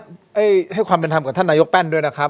ที่ปรากฏในคลิปถูกต้องทีมงานของเราก็พยายามที่จะติดต่อท่านนายกนะครับท่านนายกแป้นเพื่อให้ท่านนายกได้มีโอกาสอธิบายชี้แจงว่าตกลงคลิปนี้คือคลิปที่มันไม่ใช่คลิปเก่าใช่ไหมเราเดี๋ยวมันเป็นคลิปล่าสุดใช่ไหมคลิปล่าสุดเนาะคลิปไม่ใช่คลิปเก่านะก็ให้ความเป็นธรรมกับท่านเพราะอยากจะให้ฟังท่านเหมือนกันว่าท่านจะอธิบายคลิปนี้อย่างไรแล้วท่านใช้ข้อมูลอะไรเผื่อเราจะตกหล่นข้อมูลที่ท่านใช้ในการประเมินสถานการณ์น้ำถูกต้องครับท่านคิดยังไงนะอยากจะรู้นะครับว่าทำไมท่านถึงตัดสินใจแต่เหตุการณ์ครั้งนี้มันสะท้อนถึงเรื่องของการสื่อสารระหว่างส่วนกลางกับพื้นที่หรือเปล่าอาจารย์เสรีมองไงคือการสื่อสารจากส่วนกลางเนี่ยก็ทำได้เท่านี้แหละนะครับพอส่งแจ้งเตือนมาปั๊บนะครับเพื่อให้ท้องถิ่นได้ตระหนักแล้วก็รับคำนี้นะคำเตือนไปประเมินตัวเองนะประเมินตัวเองว่าอย่างที่ผมบอกว่าท่านประเมินเอาอยู่ส่วนกลางก็ไม่ต้องส่งกำลังใช่ไหมฮะเพราะการโมบิลไลซ์เครื่องมือเนี่ยมันใช้งบประมาณนะครับใช้มีขั้นตอนนะครับเขาต้องแจ้งมาก่อนโอเคผมเข้าใจแล้วหมายถึงส่วนของอาจารย์ที่ส่งพวกเซลล์บอร์ดแคสต์ออกไปเนี่ยคือส่วนที่เราแจ้งเตือนครับแจ้งเตือนส่วนคนที่มีอำนาจหรือคนที่มีหน้าที่ในการที่จะป้องกันพื้นที่เขาป้องกันพื้นที่หรือว่าเอาความแจ้งเตือนมาแล้วก็มางับตรงนี้แล้วไปดูข้อมูลตัวเองแล้วไปบริหารจัดการแล้วไปสื่อสารต่อประชาชนในพื้นที่ครับเพราะฉะนั้นเราทำได้เต็มที่ก็คือเตือนนะใช่ครับแต่เราไม่สามารถที่ไปก้าวไก่บอกเฮ้ยเองต้องทำอย่างนี้ต้องใช่ไม่สามารถทำได้เท่านั้นเพราะงี้ทีมไม่ใช่มองไปที่นายกเทศมนตรีคนเดียวนะผู้ว่าการจังหวัดด้วยในฐานะที่เป็นผู้รับผิดชอบจังหวัดแล้วมีอำนาจตามพรบบรรเทาสาธารณภัยเนี่ยนะฮะผมก็จำได้ว่าผู้ว่าบอกให้อพยพ 100%แต่นั่นน่ะน้ำมันมาจ่อบ้านแล้วไปไหนมันช้าถูกไหมฮะอาจารย์ชาวบ้านบอกให้ไม่รู้จะไปไหนวิธีไหนน้ำเต็มบ้านคือจะยกตัวอย่างของระบบที่เอาญี่ปุ่นอย่างนี้ฮะคุณติมครับญี่ปุ่นเนี่ยส่วนกลางนะครับเขาทำหน้าที่นะเฉพาะภัยที่เกิดจากเป็นวงกว้างนะส่งทบต่อประเทศแผ่นดินไหวสึนามิภัยคุกคามจากสงคราม3 ภัยนะฮะนี่คือส่วนกลางนอกนั้นท้องถิ่นรับหมดอุทกภัยแผ่นดินถล่มเพราะฉะนั้นเขารับต่อเนื่องกัน เพราะฉะนั้นท้องถิ่นจะต้องเข้มแข็งเนี่ยตัวเนี้ยสำคัญท้องถิ่นต้องเข้มแข็งถ้าท้องถิ่นบอกว่าฉันประเมินตัวเองไม่ได้เขาต้องร้องขอมายังรัฐบาลกลางถูกไหมรัฐบาลก็ส่งผู้เชี่ยวชาญไปส่งคนส่งเครื่องมือส่งงบประมาณนะทำให้เขายืนด้วยตัวเองได้ประเมินตัวเองได้ไม่ได้หมายความว่ารับมือได้นะคือหมายว่าท่านรับมือไม่ได้ท่านก็ต้องแจ้งมาต้องแจ้งมาบอกนะว่าผมขาดเรือขาดยานพาหนะขาดยังไงส่งกำลังเสริมทางการก็ส่งกำลังเสริมไปนะครับระบบมันก็ต้องเป็นอย่างนี้ต้องช่วยตัวเองก่อนช่วยไม่ได้ทางบนก็จะมาช่วยท่านตามลำดับนะถ้าไม่เช่นนั้นแล้วนายกหรือมท.1อยู่ดีลงไปช่วยเลยมันไม่ได้ไงคือมันต้องช่วยตัวเองก่อนให้ได้ก่อนแล้วเขาต้องร้องขอมาว่าแล้วทำไม่ได้แล้วถูกต้องนั่นคือระดับของการบังคับบัญชานะครับสารวัตรโอ๊ตครับการใกล้ชิดประชาชนแน่นอนพื้นที่ท้องถิ่นนี้ต้องมีความใกล้ชิดกับประชาชนมากกว่าส่วนกลางอยู่แล้วถูกต้องไหมครับประชาชนจะเชื่อ ใช่ไหมจะเชื่อ จริงฮะ ผู้นำท้องถิ่นมากกว่า ใช่ครับใช่ครับเพราะว่าด้วยความสัมพันธ์เนาะนะครับแล้วก็ทีนี้ผมขออนุญาตเสริมนิดนึงเนาะในส่วน เชิญครับ ของตำรวจไหนๆระดับผบก็ไปที่นั่นแล้วนะครับผมมองว่าในพรบเนี้ยนะครับบรรเทาสาธารณภัยเนี่ยตำรวจก็จะมีหน้าที่ซึ่งบัญญัติไว้ชัดเจนแล้ว ชัดเจน หนึ่งก็คือเรื่องของการจัดการจราจร อือฮึ นะครับสองเนี่ยจะเป็นเรื่องของการปิดกั้นที่เกิดเหตุ อือฮึ นะครับว่าที่เกิดเหตุเนี่ยมันมีตรงไหนนะครับ ครับ สามเนี่ยก็คือการระงับเหตุด้วย เพราะว่า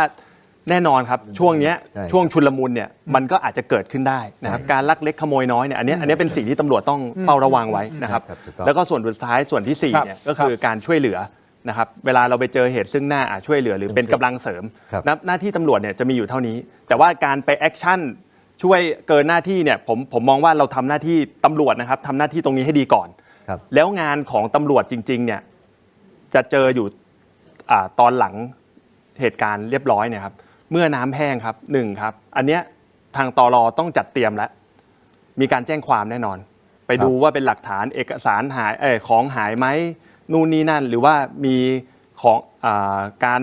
เกิดเหตุอาชญากรรมอะไรหรือไม่นะครับรวมถึงผู้สูญหายผู้เสียชีวิตเนี่ยอันเนี้ยเป็นงานของตำรวจ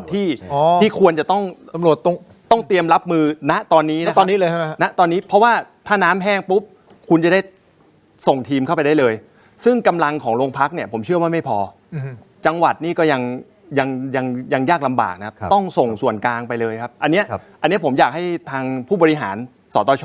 มองภาพไปถัดไปเลยนะครับแล้วมันจะสมูทครับคุณจะรับรอยต่อได้พอดีครับ มองไปข้างหน้าเลย มองไปข้างหน้าเลย คุณ ครับ ต้องเตรียมงานอะไร ใช่ ยังไง เพราะว่าณตอนนี้มันไม่ใช่หน้าที่ตำรวจโดยตรง แต่เราเป็นผู้สนับสนุนได้เรากันซิลที่เกิดเหตุได้อะไรได้นะครับแต่ว่าให้มองข้ามช็อตไปเลย เพิ่มเติมสารวัตรโอ๊ตนิดนึงนะคุณผู้ชมครับวันนี้เองโฆษกรัฐบาลก็สรุปยอดผู้เสียชีวิตนี่คือสรุปยอดจากโฆษกรัฐบาลนะครับผู้เสียชีวิตนะท่านวิรุธเหตุน้ำท่วมภาคใต้นี่นะฮะ5 วัน7 จังหวัด รวมทั้งหมดเนี่ย33 ราย โดยจังหวัดที่มีผู้เสียชีวิตเยอะที่สุดคือนครศรีธรรมราชก็คือ9 ราย 9 รายที่นครศรีธรรมราชนั่นหมายความว่าสิ่งที่สารวัตรโอ๊ตพูด ครับ ตำรวจเตรียมตัวแล้วนะฮะพอน้ำลดอะไรเข้าพื้นที่ได้ปุ๊บนี่ต้องเข้าไปล็อกพื้นที่ไปเก็บหลักฐานต่างๆ แล้วก็มันก็ต้องตั้งเป็นคดีขึ้นมา หรืออะไรผมไม่แน่ใจ มันเป็นคดีแน่นอนอยู่แล้วครับเรื่องพวกนี้ครับ แล้วถ้ามองในมุมอีกมุมหนึ่งท่านวิรุธคิดว่าในแบบนี้คือใครผู้เสียชีวิตใครต้องรับผิดชอบมันเป็นภัยพิบัติ ก็ต้องดูว่ามันเกิดจากความประมาทของผู้ใดใครหรือไม่นะฮะไอ้น้ำไอ้ภัยธรรมชาติพวกนี้มันก็น่าแต่ว่าถ้าเช่นว่าเขาเตือนอพยพแล้วเนี่ยไม่ยอมอพยพนะถ้ารู้แล้วคุณไม่ทำเนี่ยผมว่าหมิ่นเหม่นะหมิ่นเหม่ต่อความเลินเล่อนะคุณต้องอธิบายได้นะฮะทั้งผู้ว่าการจังหวัดก็ดีไม่ใช่เฉพาะนายกเทศมนตรีนะเพราะมันทั้งจังหวัดทั้งสงขลาด้วยแล้วก็จังหวัดอื่นด้วยไม่ใช่หาดใหญ่อย่างเดียวนะฮะว่าคนที่เขาเสียชีวิตเนี่ยทำไมไม่แจ้งเตือนนะฮะส่วนกลางแจ้งเตือนมาแล้ว เดิมก็จะเป็นการแจ้งเตือนแบบกว้างๆนะฮะคือต้องเข้าใจว่าคนน่ะมันก็ไม่อยากออกจากบ้านหรอก ใช่ครับ ไอ้พูดง่ายอพยพ100%โอ้โหเราเนี่ยข้าวของโดยเฉพาะนิสัยคนไทยนะหมาแมวเลี้ยงกัน5 ตัว 7 ตัวอะไรมันจะไปได้ยังไงนะฮะแต่ถ้าคุณพูดเนิ่นๆนะฮะตามข้อมูลผมก็ไม่ทราบว่าทางศูนย์ภัยพิบัติเนี่ยแจ้งตอนไหนวันไหนมันช้าไปหรือเปล่านะฮะถ้าเขายังไปได้เนี่ยผมว่าเขาก็ไปแต่ว่าคนไทยเนี่ยมันเข้าห่วงบ้านกลับมาบางทีไม่มีอะไรเหลือขโมยเข้าบ้านนู้นนี่นั่นก็ดีเลยไป ท่านวิรุธพูดประเด็นนี้น่าสนใจนะครับคืออย่างนี้ผมขออนุญาตก่อนที่ผมจะไปโพสต์แล้วก็ไปที่กู้ภัยในพื้นที่นะฮะเดี๋ยวผมจะโฟนในกู้ภัยในพื้นที่เพื่อจะถามข้อเท็จจริงในพื้นที่นะฮะเผอิญคุณผู้ชมครับเราก็ถอดบทเรียนจากต่างประเทศด้วยเนาะเวลาเขามีภัยพิบัติเวลาเขาเตือนภัยเขาเตือนกันยังไงนะครับวิธีเตือนภัยของต่างประเทศยกตัวอย่างนะบางประเทศนะครับเอาเป็นว่าประเทศสหรัฐอเมริกาแล้วกันนะนี่ผมอ่านนะในน้องทำข้อมูลมาให้ผมนะครับเขาบอกว่าเมื่อกำลังจะเกิดเหตุการณ์ภัยธรรมชาติเนี่ยกรมอุตุนิยมวิทยาแห่งชาติหรือว่า National Weather Service จะเป็นหน่วยงานหลักที่ออกเตือนภัยให้กับประชาชนในประเทศนะครับโดยเขาจะติดตามสภาพอากาศโดยใช้เทคโนโลยีต่างๆนะไม่ว่าจะเป็นเรดาร์ดาวเทียมนะมัลติเรดาร์มัลติเซนเซอร์ต่างๆสถานีวัดน้ำเรนเกจอะไรก็แล้วแต่นะครับและถ้าพบความผิดปกติจะมีการแจ้งเตือนโดยแบ่งเป็นเฝ้าระวังก็คือ watch เฝ้าระวังเพื่อแจ้งเตือนให้ประชาชนและหน่วยงานที่เกี่ยวข้องเนี่ยเตรียมพร้อมใช่ครับเวลาเขาบอกเฝ้าระวังนะครับเตรียมพร้อมแล้วนะสารวัตรโอ๊ตท่านวิรุธอาจารย์เสรีคุณผู้ชมพอเขาบอกว่าให้เฝ้าระวังนี่คือเตรียมพร้อมนะ watch นี่คือเตรียมพร้อมนะและเตือนภัยก็คือ warning เพื่อเตือนประชาชนให้รีบปฏิบัติ วอร์นิ่งก็คือให้รีบปฏิบัติเช่นอพยพย้ายไปที่สูง งดใช้เส้นทางที่อุทกภัยเกิดขึ้น งดใช้รถหรืออะไรเงี้ยหรืออย่าใช้เส้นทางน้ำสูงอะไรประมาณนี้ โดยกรมอุตุนิยมวิทยาแห่งชาตินี่คือของสหรัฐนะจะส่งคำเตือนผ่านหลายช่องทาง ไม่ว่าจะเป็นสื่อสารมวลชนอย่างพวกเราอย่างสื่อแล้วนะอาจารย์นะ ใช่ครับ วิทยุทีวีรวมถึงระบบเตือนฉุกเฉิน emergency alert system นะคลื่นวิทยุพยากรณ์อากาศเป็นต้นซึ่งเป็นสถานีวิทยุที่ออกอากาศเรื่องข่าวอากาศโดยเฉพาะนะแล้วก็มีเครื่องเตือนภัยเนี่ยแบบเนี้ย ครับ ข้อความบนมือถือก็ส่งอย่างที่เราทำนะครับ wireless emergency alerts แล้วก็ผ่านเว็บไซต์ด้วย แล้วก็แอปพยากรณ์อากาศต่างๆของรัฐหรือเอกชนที่เชื่อมต่อกับกรมอุตุนิยมวิทยาแห่งชาติผมมีตัวอย่างครับ มีตัวอย่างการสื่อสารของสำนักงานนายอำเภอเขตชาร์ลอตต์สำหรับสถานการณ์พายุเฮอริเคนมิลตันที่พัดเข้าสู่รัฐฟลอริดาเมื่อวันที่ 8 ตุลาคม ปี 2567 คือปีที่แล้วเองนะครับ โดยนายอำเภอพราเมลได้อธิบายรายละเอียดเกี่ยวกับเคอร์ฟิวในเขตชาร์ลอตต์คันตี้ไปดูตัวอย่างการสื่อสารของภาครัฐบาลของสหรัฐอเมริกากันครับ ดูครับ Good afternoon. As we brace for the catastrophic impacts of Hurricane Milton, I want to personally expand on the implementation of the Charlotte County curfew, which will go into effect at 9 p.m. today by order of Charlotte County Administration. Until this curfew is rescinded, the only people who should be out between the hours of 9 p.m. and 6 a.m. are emergency response personnel working to assess the damage or provide assistance to those in need. อันนี้คือเป็นบางช่วงบางตอนตัวอย่างนะครับเขาสั่งชัดเจนนะ ใช่ครับ ว่าจะเกิดอะไรขึ้น 1 2 3 4 แล้วคนที่จะอยู่ในพื้นที่ได้เท่านั้นคือเจ้าหน้าที่เท่านั้น คืออันนี้เป็นรัฐบาลท้องถิ่นคือนายอำเภอถูกไหม ก็เปรียบเสมือน เปรียบเหมือน นายกเทศมนตรีหรือว่าผู้ว่า ครับใช่เป็นเหมือนผู้ว่าต้องออกมาอย่างเงี้ยใช่เลย รับข้อมูลจาก National Weather Service มาแล้วถูกไหมฮะก็มาประเมินตัวเองนะให้ในรายละเอียดพื้นที่ที่ไหนเวลาเท่าไหร่อะไรก็ว่าไปรายละเอียดผมไปเจอจริงๆมันมีคำเตือนอีกอันหนึ่งเป็นเกี่ยวกับเฮอริเคนเหมือนกันนะเขาพูดชัดเจนนะท่านวิรุธสารวัตรโอ๊ตกับอาจารย์เสรีเขาเตือนแล้วนะบอกว่าถ้าท่านพูดเป็นภาษาอังกฤษนะถ้าท่านตัดสินใจที่จะไม่ออกจากพื้นที่ก็ให้ท่านเนี่ยเอาปากกาเอาอะไรนะกระดาษหรืออะไรก็แล้วสติ๊กเกอร์เลเบลเนี่ยเขียนชื่อของท่านอย่างชัดเจนและแปะไว้ที่ตัว เพื่อว่าเวลาเราไปหาศพท่านจะหาง่ายเขาเตือนอย่างนี้นะเขาไม่ได้พูดเล่นนะเขาพูดเตือนจริงๆนะ ใช่ครับใช่ เขาพูดอย่างนี้เลยนะครับ เขาประชดแต่คือมันการเตือนเพื่อที่จะให้คุณประชาชนได้เข้าใจว่านี่คือความซีเรียสโทษพอประกาศเขตภัยพิบัติแล้วนะมันเป็นอำนาจนะฮะคุณก็ต้องไปนะคุณไม่ไปคุณมีความผิดนะถูกไม่ใช่ว่าตามสมัครใจนะครับโอเคครับคุณผู้ชมเดี๋ยวผมขออนุญาตทั้ง3ท่านตรงนี้แล้วคุณผู้ชมด้วยนะครับพอดีมีโพสต์อันนึงเอาโพสต์ขึ้นมาก่อนไหมโพสต์นะฮะโพสต์ของคุณจ๋ายไทยทศมิตรนะฮะเป็นศิลปินชื่อดังนะฮะคุณจ๋ายไทยทศมิตรเขาโพสต์ว่าอย่างนี้ครับโทรคุยกับเพื่อนตะกี้สถานการณ์ตอนนี้หนักแซ่นะฮะคนที่ออกมาแล้วยังพอประคองตัวเองได้แต่คนที่ติดอยู่ขาดอาหารวิ่งกระโจนอย่างกับซอมบี้เพื่อนผมช่วยคนมาที่นี่เดี๋ยวนะเพื่อนผมช่วยคนมาที่บ้านชั้น2กลายเป็นว่าคนนั้นเริ่มสติแตกจากจะหยิบค้อนมาทุบกระจกตอนนี้อาสาขาดเรือมีแต่ขาดคนนะครับเดี๋ยวเราไปที่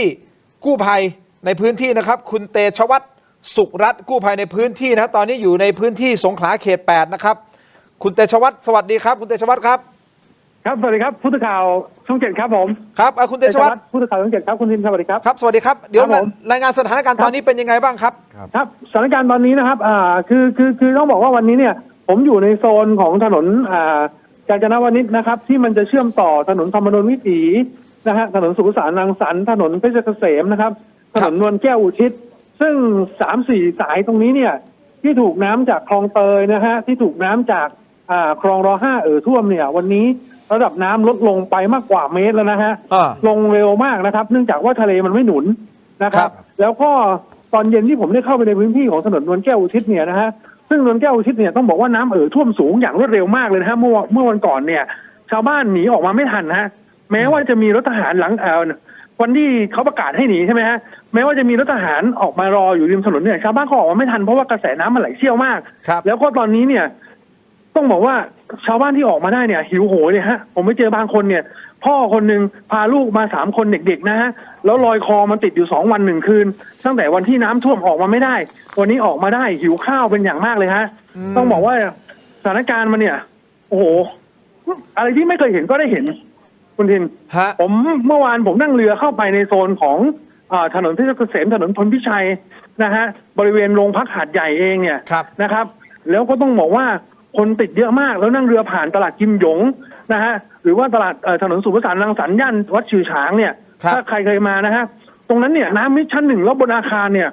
คนติดอยู่เยอะมากนะครับแต่ทีนี้ก็ได้คุยว่าหลักการช่วยเหลือนะครับของเจ้าหน้าที่กู้ภัยณตอนตั้งแต่เมื่อวานเนี่ยนะครับคือเขาเน้นไปทางผู้ป่วยก่อนคุณทินต้องเน้นอย่างนี้นะเน้นไปทางผู้ป่วยผู้สูงอายุผู้ป่วยติดเตียงเด็กที่จำเป็นนะครับที่จำเป็นก่อนเอาออกมาก่อนชุดนี้นะฮะอย่างบางคนขาดยาแล้วก็เมื่อวานเนี่ยผมไปช่วยคุณยายอายุ88 ปีเป็นโรคเส้นเลือดนะฮะขาเนี่ยแล้วก็เป็นผู้ป่วยติดเตียงนอนแช่น้ำมาแล้ว3 วัน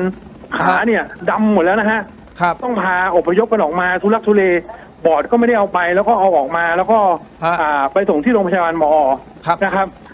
แล้วก็ตอนนี้เนี่ยครับผมครับเชิญฮะคุณเตชวัฒน์ครับเอาแบบตรงๆเลยคือเจ้าหน้าที่ทางภาครัฐมีเข้าไปแบบเต็มกำลังหรือเปล่าพอเห็นไหมฮะหรือว่าตอนนี้คือเคว้งคว้างแบบให้ผมพูดตรงๆนะฮะตรงๆนะเอาตรงๆเราต้องสะท้อนความเป็นจริงครับสะท้อนความเป็นจริงเลยตั้งแต่วันที่เกิดเหตุวันแรกนะฮะไม่มีเจ้าหน้าที่ปภ.โผล่มาให้เห็นเลยผมทราบมาว่าอธิบดีปภ.เนี่ยนั่งรถของปภ.เข้าถนนนวลแก้วไปยังนิพัฒน์สงเคราะห์5ไปดูเส้นทางน้ำแต่หลังจากนั้นนะฮะไม่มีแม้กระทั่งเรือของปภ.ไม่มีแม้กระทั่งรถของปภ.ที่จะมาวิ่งในพื้นที่เพื่ออพยพชาวบ้านรถที่วิ่งอยู่ในพื้นที่เนี่ยมีรถของทหารนะฮะค่ายเสนานรงค์ค่ายปวัน5จังหวัดสงขลามีรถของทหารเรือมีรถของตำรวจที่เป็นรถสูงนะฮะคล้ายๆรถบรรทุกนะฮะแม้ว่าค่ายปวัน5เนี่ยถ้าท่านยังนึกกันได้นะฮะรถทหารเนี่ยจะมีรถหน้ายาวๆนะฮะที่เป็นคล้ายๆรถโบราณเนี่ยเขาก็ยังต้องเอาออกมาวิ่งเลยฮะเพราะมันไม่พอจริงแต่ผมถามนิดนึงนะฮะคุณทินปภ.เนี่ยชื่อกรมว่ากรมป้องกันและบรรเทาสาธารณภัยถูกครับตอนคุณโชว์ยุทโธปกรณ์ของคุณเนี่ยอุปกรณ์ของคุณเนี่ยเต็มสภาพกำลังแต่พอเกิดเหตุเข้าจริงอยู่ที่ไหนไม่เห็นเลยเหรอครับผมถามแค่นี้นะไม่มีเลยฮะคุณตอบไม่มีเลยเหรอเมื่อวานผมคุยกับกู้ภัยมูลที่มิตรภาพสามัคคีส่งเสียเสียงตึงหาดใหญ่ซึ่งเป็นเจ้าภาพหลักตอนนี้เนี่ยนะฮะเขาถามว่าปภ.อยู่ไหนไม่มีเลยเหรอไปอยู่ที่ไหนกันหมดหรือว่าถ้าจะสะท้อนกันจริงๆปภ.เอาไว้รอรับเจ้านายอันนี้คือประชาชนเขาคงมีความรู้สึกคล้ายๆแบบนี้ด้วยใช่ไหมฮะผมต้องพูดความจริงนะว่าเมื่อวานคุณทินที่ผมนั่งเรือเข้าไปเนี่ยโอเคผมกั้นน้ำตาไว้ไม่อยู่คุณทินเข้าใจเลยฮะสงสารชาวบ้านเป็นอย่างมากเข้าใจครับคุณทินจะเห็นว่าเราเนี่ยนักข่าวหลายคนเนี่ยเข้มแข็งใช่ไหมฮะแต่พอไปเห็นภาพแบบนั้นเนี่ยเรากั้นน้ำตาไว้ไม่อยู่จริงเข้าใจครับเนี่ยณเวลานี้เนี่ยคุณทินผมอยู่ริมคลองร.5นะถนนนวลแก้วอุทิศเนี่ยกู้ภัยหลายมูลนิธิทหารตำรวจกำลังนั่งเรืออพยพชาวบ้านออกมาต่อเนื่องครับนะฮะเนี่ยความสะท้อนของภาครัฐเนี่ยโอเค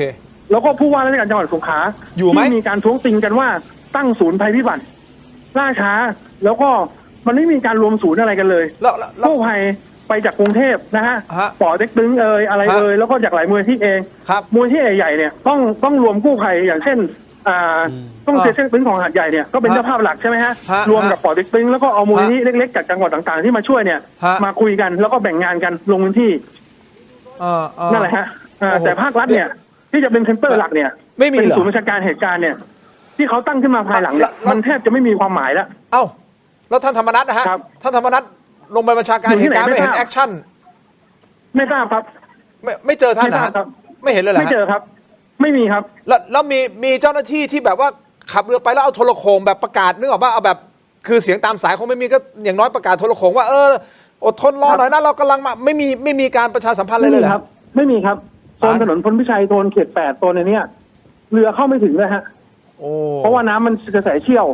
มันต้องใช้เรือขนาดเรือท้องแบนเนี่ยมันเป็นอันตรายมากเลยนะฮะ ที่จะ ครับ มัน โอเค เรือท้องแบนมันจะสู้กับกระแสน้ำไม่ได้ คุณตอบอีกนิด ครับ คุณตอบอีกนิดนึงครับผมเข้าใจว่าสถาน ครับ อยากจะให้ดูแลตัวเอง ครับ ด้วยแต่ว่าถามนิดนึงครับนายกแป้นอยู่ไหนฮะรู้ไหมฮะนายก ตามหาไม่เจอฮะ ผมอยากพูดอีกนิดนึงนะฮะคุณทิน เชิญครับ ถ้าเราเปรียบเทียบกับต่างประเทศเนี่ยนะฮะ ณเวลานี้เองเนี่ยคุณณรงค์พร ณพัทลุงเนี่ยนายกแป้นเนี่ยหรือว่าอธิบดีปภเนี่ยต้องแสดงความรับผิดชอบด้วยการลาออกนะฮะถูกไหมครับ แน่นอน ถูกไหมฮะ แต่ประเด็นคือตอนนี้เขาอยู่ไหนยังไม่รู้เลยใช่ไหมฮะ ไม่ทราบครับ หาตัวไม่เจอเขาก็อาจจะอยู่ในพื้นที่นะฮะแต่เราอาจจะไปไม่เจอเขาครับ อ๋อเหรอฮะแล้วชาวบ้านโทษนะได้มีโอกาสได้คุยกับเข้าใจแหละว่าชาวบ้านตอนนี้เขาคงเครียดหนักนะฮะแต่ได้มีโอกาสพูดคุยแล้วเขาได้สะท้อนอะไรบ้างมันบอกว่าเฮ้ยตกลงทำไมทิ้งเรามีไหมเขาพูดยังไงกันบ้าง คือ3 วันน้ำข้าวไม่ได้กินน้ำไม่ได้กินเข้าไม่ถึงอะไรอย่างเงี้ยครับพูดกันอยู่เนี่ยตอนนี้อย่างภาคเอกชนหรือว่าภาคขนส่งที่มีรถบรรทุก10 ล้อรถบรรทุก6 ล้อเนี่ยขนาดใหญ่นะฮะก็เอาเข้ามาพื้นที่มาช่วยเหลืออพยพชาวบ้านกันต่อเนื่องในพื้นที่ที่น้ำลดลงแล้ว โอ้ตาย นะครับ ตาย นะฮะแล้วก็อีกอย่างนะคุณทินนะฮะผมฝากนิดนึงนะมันเป็นปัญหามานานมากผมพูดมาตั้งแต่วันแรกเลยคือเรื่องสัญญาณการสื่อสารกสทช.ผมรู้ว่าคุณเดินแล้ว แต่คุณไม่จัดการให้มันเด็ดขาดถ้าคุณทินยังจำได้ยุคที่เกิดภัยสึนามิที่ภูเก็ตพังงากระบี่นายกทักษิณสั่งให้เครือข่ายสื่อสารเอารถโมบายหรือเพิ่มสัญญาณไปในพื้นที่ใช่ไหมฮะแต่ณวันนี้เองคุณทินกี่วันแล้ว4 วันแล้วใช่ไหม4 วันแล้วสัญญาณสื่อสารเนี่ยโอ้โหแย่มากแย่มากคุณทินแทบจะแบบเนี่ยโชคยังดีนะที่ผมยังมาอยู่ในพื้นที่ที่มันพอสื่อสารกันได้บางจุดเนี่ยคุณทินโทรขาดหายเลยครับนั่นแหละฮะได้ครับคุณตอบคือถ้าในภาวะภัยพิบัติแล้วการสื่อสารมันล่มเนี่ยคุณทินคิดดูว่ามันจะวิกฤตขนาดไหนมันโกลาหลมากเลยนะตอนเนี้ยมันโกลาหลมากเลยครับใช่ไหมฮะแล้วลูกติดต่อพ่อไม่ได้ติดต่อแม่ไม่ได้ติดต่อพี่ไม่ได้โอ้โหแย่ไปหมดเลยครับตอนนี้ฝนมีเติมเข้ามาแล้วเปล่าฮะคือเมื่อตอนบ่ายเนี่ยฝนมีตกนิดหน่อยฮะระดับ2ประมาณเนี้ย2-3โอเคนะฮะแต่ไม่หนักเหมือนเมื่อวานซืนละโอเคนะครับแต่แล้วก็อีกประเด็นหนึ่งเนี่ยคุณทินที่มีการพูดกันคุยกันวันนี้เนี่ยมี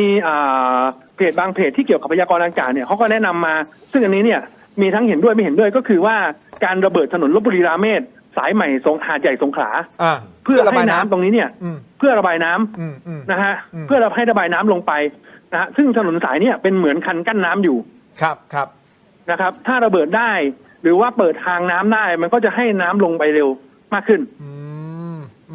ครับอันนี้ก็คงต้องเป็นผู้ที่มีอำนาจหรือเป็นผู้ที่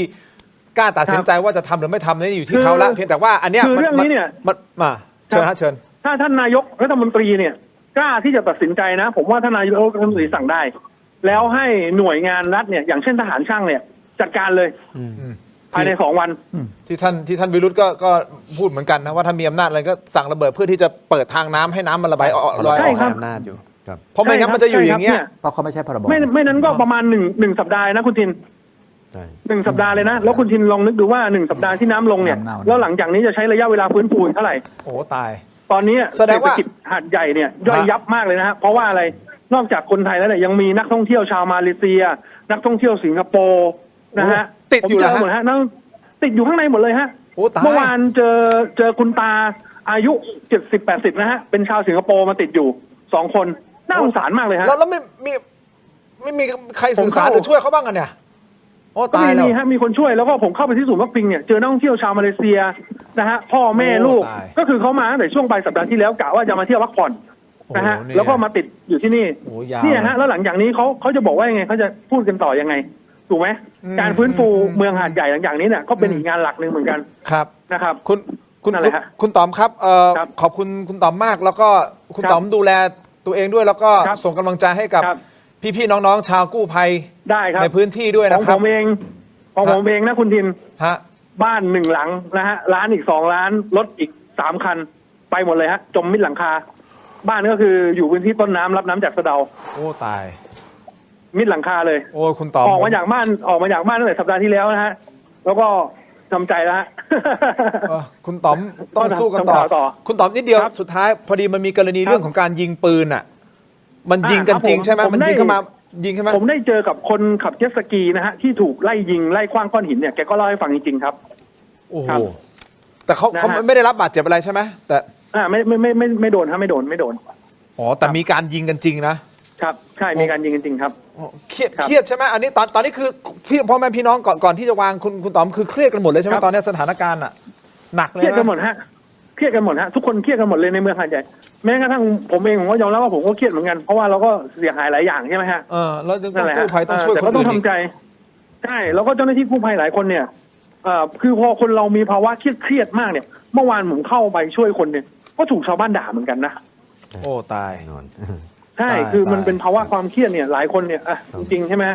หลังจากนี้เนี่ยเรื่องพอคุณยินพูดเรื่องความเครียดเนี่ยสุขภาพจิตก็ต้องเข้ามาดูแลชาวบ้านหลังจากนี้ใครมีภาวะซึมเศร้าภาวะเครียดถูกไหมฮะใช่ครับก็ต้องเข้ามาเยียวยากันต่อไปถูกครับโอ้ในระยะยาวครับคือตอนนี้ก็ไม่รู้ว่านายกเทศมนตรีอยู่ไหนครับแล้วก็ยังไม่ได้เห็นท่านธรรมนัสด้วยคือหน่วยงานภาคกลางที่จะเข้ามาเติมหรือเข้ามาช่วยก็ยังไม่ได้เห็นการประกาศอย่างเป็นระบบว่าเราจะมาอย่างนี้นะเราจะช่วยอย่างนี้ให้อดทนหน่อยนะเรากำลังเติมกำลังเราจะทำ1 2 3 4ไม่มีครับแล้วอีกประเด็นหนึ่งนะฮะศูนย์บัญชาการเหตุการณ์ที่บอกว่าตั้งขึ้นมาเนี่ยนะฮะข้อมูลเนี่ยไม่มีเสิร์ฟให้สื่อหรือว่าไม่มีออกสู่สาธารณะเลยนะฮะอย่างเช่นตอนนี้เราช่วยเหลือแล้วเท่าไหร่ยอดผู้ป่วยเท่าไหร่ยอดผู้เสียชีวิตเท่าไหร่เราต้องพูดความจริงนะฮะโอ้ตายคือตอนนี้เราได้รับรายงานจากท่านโฆษกรัฐบาลบอกว่ามีเสียชีวิตเนี่ยทั้งหมด33คนใน7จังหวัดนะครับข้อเท็จจริงตามพื้นที่คุณต๋อมเอาอันนี้คือแบบคือเราก็ไม่อยากให้ตัวเลขมันเกินนี่นะแต่เอาที่คุณต๋อมพอสังเกตแต่ในหาดใหญ่เนี่ยตอนนี้เนี่ยมีแววมาว่าผมว่าน่าจะ3 หลักก็คือน่าจะมากเกือบ100ที่ยังไม่เจอเท่าไหร่ฮะที่เจอเท่าไหร่อยู่ในบ้านเท่าไหร่ใช่ไหมฮะก็คือเสียชีวิตในบ้านแหละคาบ้านแหละใช่ครับนะฮะครับคุณต๋อมนี่คือผมขอย้ำอีกอย่างหนึ่งว่าการสื่อสารการจัดการของรัฐบาลในภาวะวิกฤตล้มเหลวเป็นศูนย์ฮะต้องใช้คำนี้เลยล้มเหลวเป็นศูนย์เลยคุณต๋อมเราพยายามจะสะท้อนเรื่องนี้ออกมาให้กับสังคมได้รับทราบได้รับรู้แล้วอย่างน้อยก็เป็นข้อมูลให้กับผู้ที่มีส่วนเกี่ยวข้องเนี่ยได้มาดูจริงๆนะคุณต๋อมผมอยากให้คุณต๋อมดูแลตัวเองแล้วก็อย่างที่บอกส่งกำลังใจลุยน้ำอยู่ประมาณหน้าแข้งนะครับถนนแก้วอุทิศดูแลตัวเองด้วยนะครับแล้วก็เป็นกำลังใจให้กับพ่อแม่พี่น้องชาวกู้ภัยอาสาสมัครทุกท่านรวมถึงประชาชนในพื้นที่ด้วยนะฮะช่อง7เรายังเป็นที่พยายามจะเป็นที่พึ่งในทุกๆมิติให้ได้มากที่สุดนะครับขอบคุณนะครับคุณต๋อมคุณเดชวัฒน์สุขรัตน์ครับสวัสดีครับคุณทิมตอนนี้ถามว่าใครเป็นผู้รับผิดชอบไปออกพกฉุกเฉินกลายเป็นผบ.สูงสุดใช่ไหมฮะงงอยู่ผู้ว่าพอประกาศฉุกเฉินเนี่ยนะฮะแล้วผบ.สูงสุดไปเนี่ยผู้ว่านี่เป็นรองหมดเลยนะครับเขาทำอะไรไม่ได้เลยนะฮะก็ต้องฟังเนี่ยผบ.สูงสุดและผบ.สูงสุดเขารู้เรื่องอะไรที่ตรงนั้นนะเราไม่เห็นการสื่อสารประกาศสถานการณ์ฉุกเฉินเท่ากับว่าพรบป้องกันสาธารณภัยจบจริงพรบป้องกันนี่มันดีกว่าเพราะให้อำนาจนายอำเภอให้อำนาจผู้ว่าประกาศตามหน้างานและตามพื้นที่ไอ้ฉุกเฉินนี่ครอบเลยครอบจักรวาลเลยแต่อย่างนี้นะฮะด้วยความเคารพนะครับอย่างที่ผมถามว่าท่าน ได้เจอท่านธรรมนัสหรือเปล่านะครับคืออย่างนี้มีภาพท่านธรรมนัสลงพื้นที่จริงแล้วท่านก็ได้ออกสั่งบัญชาการในหลายๆเหตุการณ์จริงๆอันนี้ให้ความเป็นธรรมกับท่านด้วยนะครับเดี๋ยวถ้ามีภาพก็เปิดได้นะฮะในระหว่างที่ผมพูดคือแต่ว่าในมุมของสื่อเราก็จะถามว่าจริงๆคือท่านลุยนะท่านลุยคนเดียวแต่ท่านช่วยทุกคนไม่ได้ไงมันถึงตัวท่านเองคนเดียวท่านไม่สามารถที่จะแบบเข้าออกผมว่าโอ้มันหนักหนาสาหัสนะครั้งเนี้ยคือปัญหาตอนนี้ทำยังไงให้น้ำมันลดให้เร็วที่สุดครับก็ต้องระเบิดถนนนะตอนนี้ผู้ว่าก็สั่งระเบิดไม่ได้แล้วเพราะว่าผู้ว่าไม่มีอำนาจตามพรบมันก็เหลือแต่เนี่ยนะฮะผู้ที่เป็นผอ.ฉุกเฉินเนี่ยจะสั่งแสดงว่าไม่ใช่ท่านธรรมนัสแล้วก็ไม่ใช่ผอ.ฉุกเฉินแล้วไม่ใช่ต้องฟังผบ.สูงสุดคนเดียวกลายเป็นผบ.สูงสุดไปแล้วใช่ในการตัดสินใจแล้วในการตัดสินใจคือระเบิดอันนี้เป็นภาพบางช่วงบางส่วนนะที่ท่านลงพื้นที่นะท่านร้อยเอกธรรมนัสพรหมเผ่านะครับท่านรองนายกรัฐมนตรีว่าการกระทรวงเกษตรนะครับซึ่งตอนแรกท่านถูกให้ท่านนายกรัฐมนตรีมอบหมายให้ลงไปดูช่วงแรกใช่ไหมก่อนที่จะตั้งผบ.สูงสุดธรรมนัสก็ไม่ได้คุมมหาดไทยไปทำอะไรได้ตอนนี้ที่ไปตอนแรกเนี่ยนะ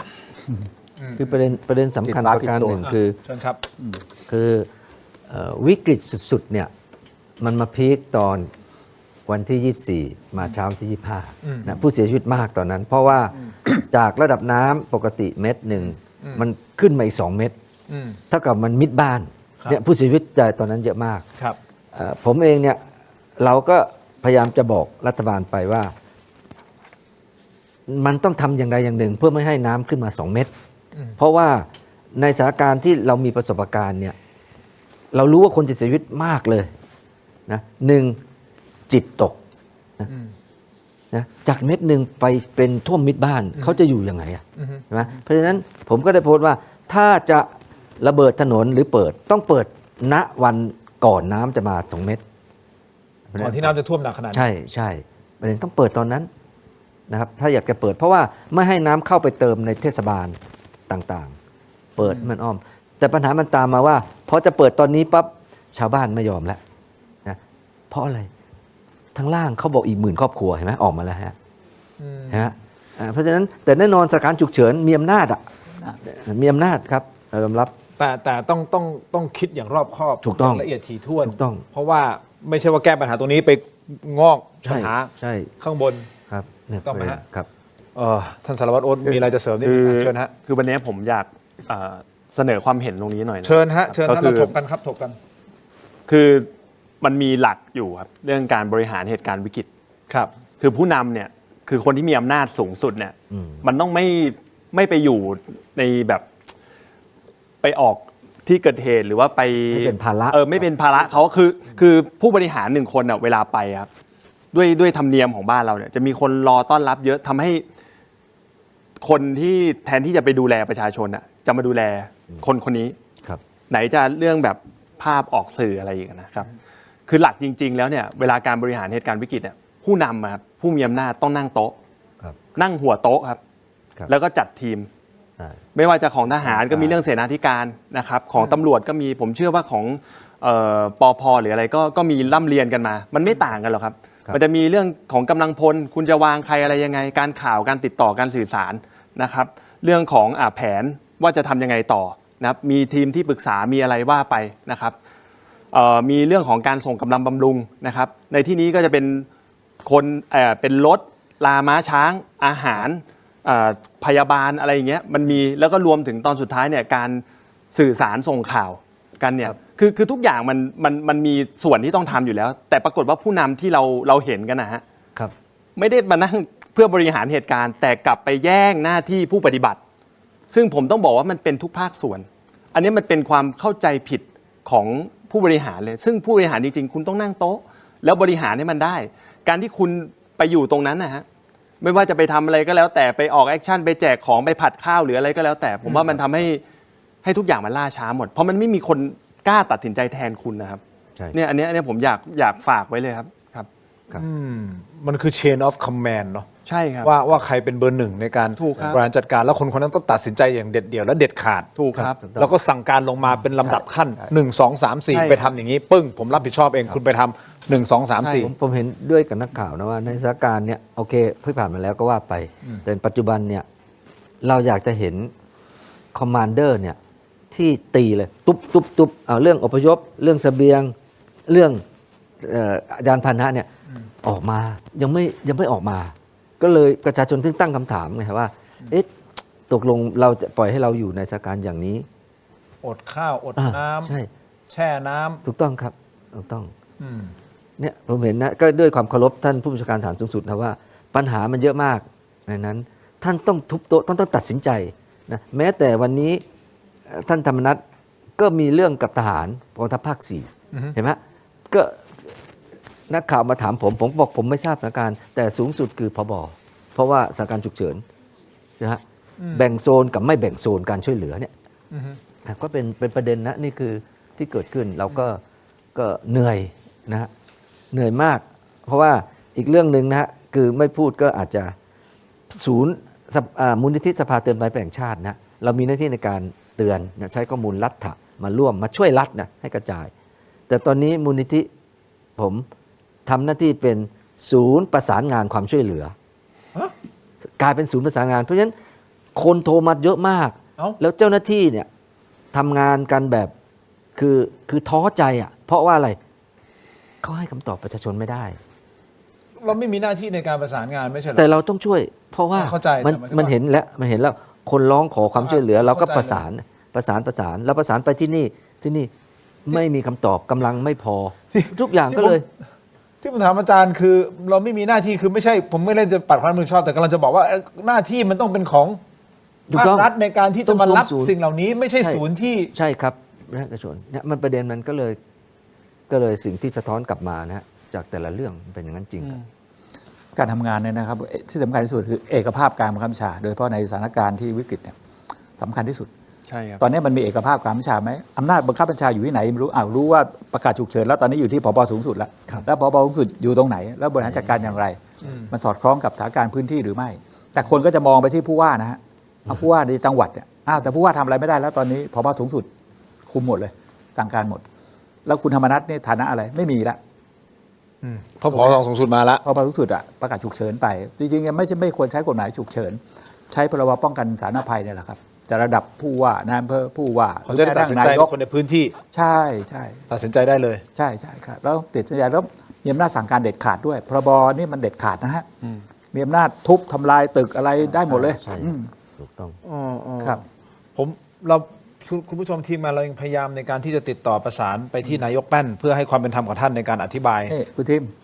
ผบสูงสุดเลยที่โบลองติดต่อท่านหน่อยเพราะตอนนี้ผมเข้าใจว่าท่านคงต้องใช้สมาธิอย่างแรงกล้าในการที่จะวางแผนและตัดสินใจ เพราะว่าอย่างน้อยๆคุณต๋อมบอกเมื่อสักครู่นี้ผู้สื่อข่าวบอกว่าน้ำต้องอยู่อย่างน้อยๆต้องอาทิตย์หนึ่ง สัปดาห์หนึ่งครับ สัปดาห์หนึ่งใช่ไหมอาจารย์ ครับอย่างน้อย แล้วมันจะค่อยๆเข้าสู่ภาวะ แต่ถ้าระเบิดถนนมันก็ลดลงเร็ว ใช่ถ้ามันก็จะระบายเร็วมันมีช่องทางในการระบายไงครับแต่ตอนนี้มันไม่ได้เป็นอย่างนั้นนะฮะคุณผู้ชมครับ ทำไมไม่ทำอันนี้ผมยัง คำตอบอันนี้ยังไม่มีคำตอบอีกนิดนึงนะคุณผู้ชมครับ เรื่องตำรวจไม่ไปไหนเลย อันนี้อะไรอันนี้แหละล่าสุดนี่แหละครับที่ส่งเข้ามาคุณโบเท่าแก่น้อยเนี่ยฮะใช่ไหมเพจดราม่าแอดดิกแชร์นะครับไหนดูหน่อยซิคุณผู้ชมนิดเดียวขออนุญาตทั้งสองท่านโอเคเพจดราม่าแอดดิกแชร์นะครับเป็นคนที่ใช้ชื่อว่าเท่าแก่น้อยพวกเรากำลังตายกันจริงๆแล้วรอบนี้เจ้าหน้าที่โทรมาบอกว่าเราโพสต์พิกัดไม่ตรงจุดเขาบอกว่าอยู่บนหลังคาบ้านอยู่บนหลังคาบ้างชั้น2บ้างแต่ทำไมเขาไม่เข้ามาแต่พิกัดที่ส่งคือตามในโพสต์เลยค่ะและที่บอกว่าเข้ามาเอาตรงๆนะครับไม่มีแม้แต่คนเดียวถ้าพี่เขาเข้ามาจริงๆพี่จะเห็นน้องเรยโทษทีพวกเราตะโกนสุดเสียงส่งสัญญาณสุดกำลังแล้วเด็กก็กำลังจะหล่นไปทีละคนแล้วค่ะ4 วันไม่มีแม้ข้าว1 เม็ดมีหลายคนช่วยติดต่อแต่ไร้ความช่วยเหลือพวกเราเจ้าหน้าที่อยู่ด้านนอกวัดไม่มีแม้เข้ามาสักคนพวกเรายังออกไปไม่ได้ตอนนั้นน้ำยังไม่ได้ลดขนาดนี้ที่จะลงไปได้เลยโอ้แฮชแท็กขอลาโลกแล้วนะเด็กน้อย2 เดือนเด็กน้อย1-2 ขวบด้วยอันนี้1 ชั่วโมงก่อนนะตายแล้วแล้วเขามาคอมเมนต์เพิ่มเติมด้วยใช่ไหมตอนนี้น้องสาว12 ขวบ1 คนหมดสติตอนนี้น้อง2 เดือนร่างกายอิดโรยพ่อและน้องร่างกายนอนกับที่แล้วค่ะเพราะไม่ได้รับอาหารมา4 วันแล้วตอนนี้พ่อว่ายน้ำลงไปขอความช่วยเหลือถูกน้ำซัดกลับเข้าที่เดิมว่ายไม่ไหวกำลังจมมีเด็กแรกก็คือเข้าใจว่าเด็กแรกเกิด2 เดือน1 คนเด็ก1-2 ขวบอีก1-2 คนตอนนี้ตื่นมาตั้งแต่เช้าช่วยโทรไปทุกเบอร์ได้รับสายแต่ยังไม่ได้รับความช่วยเหลือตอนนี้หมดปัญญาน้ำไฟทุกอย่างไม่มีอะไรเหลือแล้วพ่อกับน้องอีก4 คนตอนนี้อดข้าวน้ำ4 วันแล้วพิกัดวัดปลักกริมริมสระน้ำพุทธิการามหน้าปากซอยจะมีเซเว่นเข้ามาทางซอยเซเว่นจะเจอป้ายวัดค่ะขับมาเข้าประตูวัดติดอยู่อาคารซ้ายมือค่ะ บอกพิกัดชัดเจน แต่ด้วยความเคารพผมเป็นกู้ภัยเป็นอาสาสมัครแล้วกันอย่าเรียกว่ากู้ภัยเลย ถ้าผมได้รับข่าวสารนี้ ผมลงพื้นที่ ผมจะไปถูกไหมพี่เปิ้ลนาครช่วยเหลือต่างๆ นานามีจิตอาสาลงพื้นที่พี่เปิ้ลจะไปถูกไหมต้องมีคนพื้นที่ไงครับใช่ ถูกต้องไหมแล้วคนพื้นที่คือใครนอกเหนือจากคนที่เป็นปกครองส่วนท้องถิ่นที่เขารู้พื้นที่เขาดีที่สุดล่ะครับคือศูนย์บัญชาการเหตุการณ์ในขณะเนี้ยเรื่องพวกนี้ต้องอยู่ในศูนย์นะครับแล้วก็มีหน่วยรับผิดชอบโดยตรงครับตอนนี้ถามว่าศูนย์บัญชาการทำอะไรนะฮะทีนี้คำถามที่ประชาชนอยากจะรู้นะครับว่าเขาต้องการความช่วยเหลือกรณีอย่างนี้นะทุกคนก็ไม่อย่างนั้นทุกคนก็ส่งไลน์มาใช่ไหมฮะส่งเฟซมาใช่ไหมฮะตายอย่างนี้คุณผู้ชมเดี๋ยวผมขออนุญาตเรื่องน้ำนิดหนึ่งผมไปเรื่องตำรวจนิดหนึ่งเพราะผมยังคาใจอยู่ เพราะผมคุย2เรื่องนะแต่กลายเป็นว่าทั้งตำรวจเองก็คุยเรื่องน้ำท่วมด้วยเพราะมันก็เป็นเรื่องใหญ่นะฮะแล้วจริงๆมันก็มีส่วนเกี่ยวข้องด้วยแหละอย่างที่สารวัตรโอ๊ตพูดนะฮะก็จริงเพราะหลังจากนี้เนี่ยคดีความต่างๆมันจะเกิดขึ้นตามมาใช่ครับคราวนี้ถามท่านวิรุธไปว่าแล้วเหตุการณ์แบบนี้ใครต้องรับผิดชอบอันนี้ก็มีหมิ่นเหม่ในหลายประเด็นนะว่าเฮ้ยมันเกิดจากความประมาทเลินเล่อหรือเปล่าก็ต้องไปพิสูจน์กันซึ่งมันก็คงอีกยาวอีกนานใช้เวลาไปพิสูจน์กันนะนี่คือเรื่องของกระบวนการยุติธรรมคุณผู้ชมครับแต่อีกประเด็นหนึ่งที่เรากำลังติดตามอยู่ก็คือกรรมาธิการความมั่นคงแล้วก็ล่าสุดนะที่ศาลอาญาคดีทุจริตประพฤติมิชอบกลางท่านพลตำรวจเอกสุรเชษฐ์หักพานนะทั้งอดีตรองผบตรเข้าไปยื่นฟ้องท่านพลตำรวจเอกกิตติรัตน์พันเพชรผบตรในความผิดตามมาตรา157ฐานปฏิบัติหน้าที่โดยมิชอบท่านวิรุธคือประเด็นฟ้องผบตรฟังบิ๊กโจ๊กกันครับเราเห็นแล้วว่าผบตรกิตติรัตน์พลโทไตรรงค์พลตรีธินกรรังมาศแล้วคณะพนักงานสอบสวนนะรวมถึงผู้กับสน.ตะปูนกระทำมิชอบอย่างไรบ้างวันนี้กรรมแรกก่อนอันนี้คดีหนึ่งที่ผมฟ้องผบตรกิตติรัตน์คนเดียวก่อนแต่เดี๋ยวจะมีตามมาอีกเป็นลอกนะครับพออยู่เจอใช้ว่าเจออะไรรอบกัดนะครับเราก็ตั้งหลักไม่ทันไม่รู้มันทำยังไงวะถึงไม่ออกหมายจับผมทำยังไงถึงไปดำเนินคดีผมนะไม่รู้ว่าไปทำอย่างไรเพราะฉะนั้นเมื่อเป็นลักษณะเช่นนี้ผมก็จึงรวบรวมข้อมูลอยู่ปีกว่านะครับวันนี้ก็ได้ครบก็จึงนำมายื่นฟ้องผบตรในคดีแรกก่อนเราจะเห็นได้ว่าผบตรกิตติรัตน์นะครับเป็นผบตรก็เป็นไปแล้วนะวันนี้มันควรต้องหยุดต้องหย่อนแล้วนะก็ยังมาเล่นงานผมอีกในเรื่องคดีข้อสอบจุฬาลงกรณ์มหาวิทยาลัยวันนี้ในเรื่องข้อสอบประเด็นไหนที่ผมมาฟ้องอาญาทุจริตประเด็นสำคัญก็คือว่าตามพรบตำรวจมาตรา129ข้าราชการตำรวจที่ถูกออกราชการหรือให้ออกหรือพ้นสภาพต่างๆจะต้องตั้งกรรมการสอบสวนวินัยร้ายแรงนะเท่านั้นแต่ต้องภายใน1 ปีนะครับของผมเนี่ยสื่อมวลชนดูนะครับผมถูกออกวันที่18 เมษายนก็พยายามอะไรครับพยายามจะหาเรื่องตั้งกรรมการผมให้ได้จนมาตั้งกรรมการผมวันที่17 เมษายนซึ่งเป็นวันสุดท้ายของครบ1 ปีแต่ไปตั้งสืบสวนข้อเท็จจริงทั้งที่ตนเองเป็นผบตรรู้พรบตำรวจดีอยู่แล้วว่าไปตั้งสืบสวนข้อเท็จจริงไม่ได้มันต้องตั้งสอบสวนวินัยร้ายแรงได้อย่างเดียวก็พยายามหาวิธีการตั้งกรรมการผมไม่ได้เพราะเผื่อเอาไว้ว่าเดี๋ยวผมได้กลับมาก็จะเอาเรื่องนี้เล่นงานผมให้อ่อยอีกรอบนึงท่านคิดเห็นยังไงฮะก็ดีกับประเด็นที่ท่านสุรเชษฐ์พูดท่านต้องก็ดีครับเพราะการฟ้องเนี่ยมันก็ไม่ใช่ว่าศาลจะประทับฟ้องนะฮะก็ต้องไต่สวนมูลฟ้องถ้าไต่สวนมูลฟ้องก็ยุ่งเหมือนกันพบตรนะฮะคืออย่างนี้เขาฟ้องเนี่ยแสดงว่าเขาก็มั่นใจถูกไหมฮะเพราะไปฟ้องมัวๆไม่ได้นะเพราะศาลไต่สวนไม่โดนฟ้องกลับทั้งฟ้องกลับทั้งศาลไม่ประทับฟ้องมันก็จะเดือดร้อนก็ดีฮะใครทำบกพร่องข้าราชการโดยเฉพาะตำรวจนะฮะจะได้ทำตัวแบบอยู่ในกฎหมายนะแล้วก็แม่นในกฎหมายจะทำอะไรก็ต้องอยู่บนพื้นฐานของกฎหมายกรณีที่คนเดือดร้อนจากเรื่องตำรวจมันไม่ใช่แค่คุณสุรเชษฐ์นะความจริงเยอะแยะมากมายนะแต่เขาอาจจะไม่มีกำลังฟ้องแบบคุณสุรเชษฐ์ไม่มีมานะเท่าคุณสุรเชษฐ์นะฮะเยอะแยะเลยถูกดำเนินคดีถูกออกหมายจับทั้งที่มันไม่ควรจับอะไรเยอะแยะมากผมว่าดีเป็นตัวอย่างที่ดีมันเป็นเรื่องที่ท่านวิรุธพูดนี่คือเรื่องของความเป็นจริงของประชาชนที่เจอหลายคนก็เกิดความยากลำบากเหลือเกินในการที่จะดำเนินคดีต่างๆเพื่อปกป้องสิทธิของตัวเองสารวัตรโอ๊ตมีคอมเมนต์เพิ่มเติมหรือว่าความคิดเห็นเพิ่มเติมกันก็หลายท่านก็อาจจะมีประสบการณ์นะครับที่ทั้งดีและไม่ดีกับตำรวจเนาะนะครับแต่ว่า ตำรวจเนี่ยอย่างที่ผมนำเรียนทุกครั้งนะว่าเราเป็นผู้บังคับใช้กฎหมายนะครับแล้วกฎหมายเนี่ยเราเป็นกฎหมายอาญาด้วยเพราะฉะนั้นเนี่ยมันมีเรื่องของการจำกัดสิทธิเสรีภาพของประชาชนอยู่แล้วนะครับการบังคับใช้กฎหมายเลยต้องเป็นไปอย่างเคร่งครัด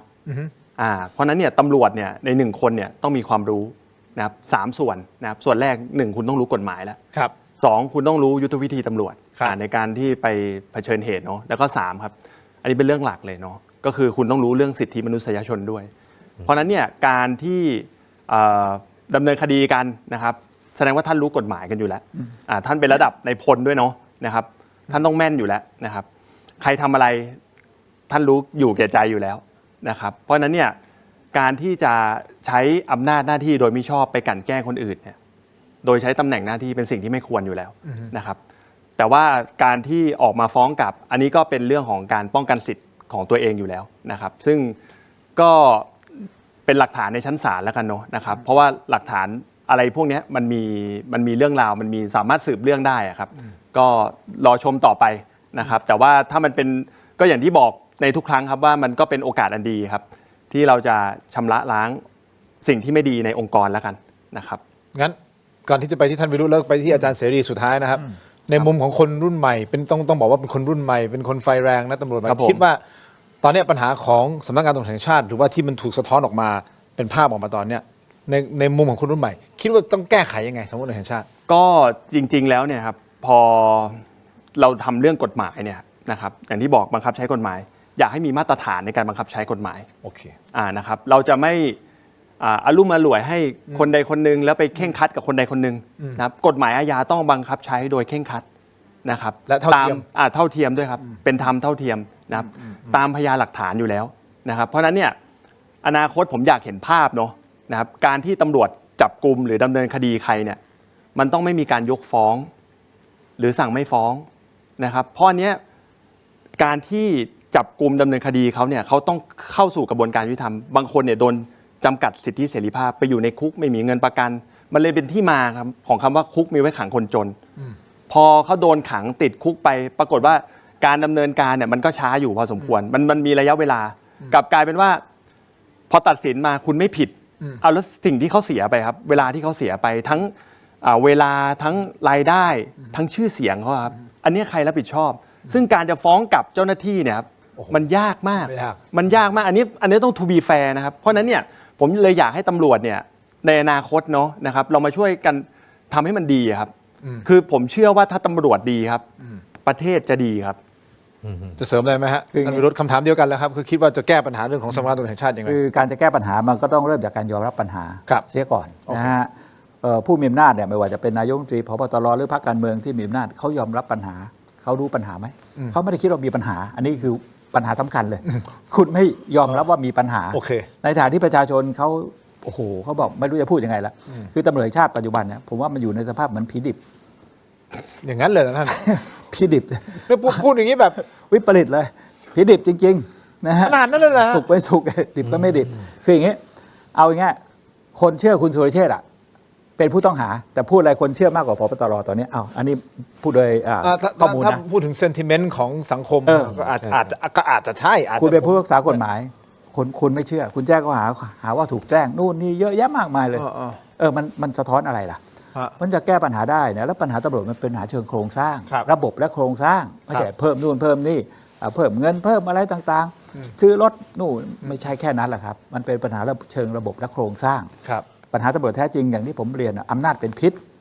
ปัญหาสวยคุณก็ไม่ยอมรับว่ามีซื้อตำแหน่งคุณก็ไม่ยอมรับวันนี้เขาเอาข้อมูลเปิดซื้อตำแหน่งมาเปิดนะคุณอัจฉริยะอ๋อเหรอฮะชัดไหมชัดสิหลักฐานของเขาชัดเราขายตำแหน่งมีคนได้ตำแหน่งไป 4-5 คนพุ่มกับแล้วก็แสดงว่ามีตัวตนจริงใช่ไหมไอ้คนที่แบบว่ายืนยันได้ว่ามีตัวตนจริงว่าการจ่ายตังค์คนนี้อย่างนี้จริงเหรอมีหลักฐานชัดอ่ะโอ้เหรอนะแล้วก็คิดดูดิวิปริตไหมเมียผู้การจ่ายเงินเห็นว่าไป30 ล้านมั้งนะฮะแล้วก็ได้ตำแหน่งไม่ตรงปกโอยก็โวยนั่นไงการโวยมาโวยใครนะแทนที่จะไปปปชไปนู่นไปนี่โวยกับคุณอัจฉริยะมาให้ข้อมูลอัจฉริยะคือแอบอัดเทปไว้ก็เลยเป็นประเด็นอันนี้จบไม่ลงแล้วคุณรัฐพูดอะไรบ้างไหมเนี่ยนี่มันไม่เป็นผีดิบเหรอโอเคเข้าใจแล้วผมเรียกองค์กรผีดิบแล้วกันนะเหรอฮะเราจะโดนฟ้องไม่โดนครับก็มันจริงนี่ โอ้ยอันนี้ผมไม่ยืนยันนะ ผมขอเป็นแค่พยานพอ แต่โอเคก็เข้าใจและเห็นภาพนะครับสองท่านมองถึงเรื่องของการบริหารจัดการตำรวจว่าถ้าเราต้องการมีสำนักงานตำรวจแห่งชาติที่ดีในอนาคตมันจะต้องเริ่มต้นจากตรงไหนยังไงนี่คือเสียงสะท้อนของทั้งสองท่านนะครับแต่ก็คงปฏิเสธไม่ได้ว่าคนที่ดูแลสำนักงานตำรวจแห่งชาติหรือว่าคนที่เป็นผู้กำกับสำนักงานตำรวจแห่งชาติขึ้นตรงที่นายกรัฐมนตรีถูกต้องไหมครับซึ่งเผอิญนายกรัฐมนตรีคือท่านอนุทินชาญวิรุฬคนปัจจุบันนะครับถ้าสมมติในอนาคตเปลี่ยนรัฐบาลแล้วก็จะเป็นนายกรัฐมนตรีคนใหม่แต่ก็คืออยู่ภายใต้นายกรัฐมนตรีอีกขาหนึ่งฮะครับอันนี้ผมขอต่อน้ำนะฮะเพราะมีหลายคนบอกอ้าวไปเปลี่ยนพูดเรื่องตำรวจแล้วทำไมไม่รู้นะน้ำมีฮะน้ำมีฮะแล้วเดี๋ยวมันจะหาบทสรุปให้ปาที่อาจารย์เสรีอีกขาหนึ่งของนายกรัฐมนตรีท่านเป็นรัฐมนตรีว่าการกระทรวงมหาดไทยด้วยใช่ครับใช่ไหมครับและอันเนี้ยปกครองส่วนท้องถิ่นต่างๆก็ขึ้นตรงที่มหาดไทยเช่นเดียวกันคงจะปฏิเสธความรับผิดชอบไม่ได้เราพูดถึงตรงนี้ละชัดเจนแล้วคงปฏิเสธความรับผิดชอบไม่ได้ในภาคท้องถิ่นและตามลำดับขึ้นมาจนถึงตัวท่านรัฐมนตรีว่าการกระทรวงมหาดไทยและเผอิญเป็นนายกรัฐมนตรีด้วยครับถูกต้องไหมฮะ ถูกต้องจะรับผิดชอบอะไรยังไงนั่นเป็นขั้นตอนต่อไป ครับก็ว่ากันไปนะครับแต่คำถามคือไอ้สิ่งที่มันเกิดขึ้นวันเนี้ยผมไม่อยากใช้คำว่าถอดบทเรียนนะครับเราถอดบทเรียนเกี่ยวกับเรื่องต่างๆของประเทศไทยมาถอดไม่รู้กี่แสนกี่ล้านกี่อะไรครั้งแล้วอ่ะแต่ก็คงต้องถามว่าเพื่อไม่ให้มันเกิดขึ้นไม่ให้เหตุการณ์มันเลวร้ายขนาดนี้ขึ้นมันต้องทำยังไงฮะอาจารย์ครับป้องกันยังไงคือก่อนอื่นก็ผมคิดว่าประเด็นอยากจะสำคัญเบื้องต้นเนี่ยก็คือว่าอยากจะให้กำลังใจท้องถิ่นนะครับว่าขอให้ท่านกล้าตัดสินใจเถอะนะครับแล้วมันมีกฎหมายรองรับท่านมีเจตนาที่ดีนะมันมีกฎหมายรองรับท่านไม่ต้องกลัวนะครับอันนี้ที่ตัดสินใจนะประเด็นถัดมาที่คุณทีมถามคือว่าผมคิดว่าตอนนี้เราตัดสินใจแบบท็อปดาวน์ไม่ได้เพราะสถานการณ์มันบอททอมอัพเนี่ยเป็นเรื่องสำคัญนะจะทำอะไรในพื้นที่เนี่ยแน่นอนมันมีทั้งฝ่ายสนับสนุนฝ่ายขัดแย้งก็เริ่มมาจากบอททอมอัพว่า4ภารกิจหลักๆนะครับการเตรียมการป้องกันการเตรียมพร้อมรับภัยการเผชิญเหตุในภาวะฉุกเฉินการจัดการหลังการเกิดภัยเนี่ยผู้ว่าต้องเป็นผู้กระดิกก่อนเพื่อนนะครับว่าโอเคนะเหตุการณ์ที่เกิดขึ้นมาแน่นอนคุณทีมไม่พูดเป็นบทเรียนก็ได้นะฮะแต่เพียงแต่ว่าสร้างภาพให้ประชาชนเขารู้ว่าปัจจุบันสถานภาพของการป้องกันนะสภาพกายภาพเป็นอย่างนี้นะปี43เป็นอย่างนี้ปี53เป็นอย่างนี้ปี67ปี68เป็นอย่างนี้นะอนาคตความภัยคุกคามมันจะมาเรารู้ว่าอนาคต100 ปีเรารู้แล้วฝนจะมาอย่างไงถามประชาคมท่านจะอยู่แบบไหนถ้ามีคำตอบให้เขา1 2 3 4เอาไหมประชาคมระยะสั้น1 ปีต้องทำอะไร3-5 ปีทำอะไรมันต้องออกไปอย่างนี้ให้ประชาชนเขาเป็นคนตัดสินใจว่าเพราะชีวิตเขาอยู่ที่นั่นเพราะมันเจ้าของพื้นที่เจ้าพื้นที่ใช่ครับมันต้องเดินอย่างนั้นแต่ถ้าผู้ว่าไม่กระดิกนะเรื่องนี้มันก็คงถอดบทเรียนไปอย่างนี้ตลอดนะครับถูกต้องเศร้าถอดบทเรียนไปตลอดครับแต่ไปเรื่อยๆอย่างนี้เหรอก็ย้ำกันอีกครั้งหนึ่งคุณผู้ชมครับภัยพิบัติเราห้ามมันไม่ได้นะฮะฝนเราห้ามมันไม่ได้เราไม่ใช่สามารถสั่งว่ากดสวิตช์อยู่แล้วเราห้ามมันไม่ได้แต่เราคำนวณได้ลดผลกระทบได้ใช่เราคำนวณได้ว่ามันจะมาเมื่อไหร่มันจะมาตรงไหนมันจะมาเท่าไหร่ครับแล้วสิ่งที่เรามีอยู่ณตอนนี้เรารับได้มากน้อยแค่ไหนเราควรจะต้องระบายปัจจุบันใช่ครับมันคำนวณเป็นคณิตศาสตร์เป็นวิทยาศาสตร์ได้ครับเพราะถ้าเราคำนวณได้เสร็จปุ๊บเราจะรู้เลยว่าเราต้องทำยังไงใช่อพยพก่อนครับไม่ใช่ท่วมแล้วค่อยอพยพมันคนละเรื่องกันเลยนะฮะอพยพก่อนนี่มันจะป้องกันความเสียหายได้เยอะมากอย่างน้อยชีวิตคนอ่ะสำคัญที่สุดถูกต้องไหมฮะถูกต้องครับผมขออนุญาตนะครับครับขออนุญาตมอบของนิดนึงครับวันนี้มีมอบของด้วยนะอาจารย์ครับโอเคครับนะฮะท่านมิรุธครับแก้ไอเนาะพี่โอ๊ตครับขออนุญาตครับขอบคุณครับ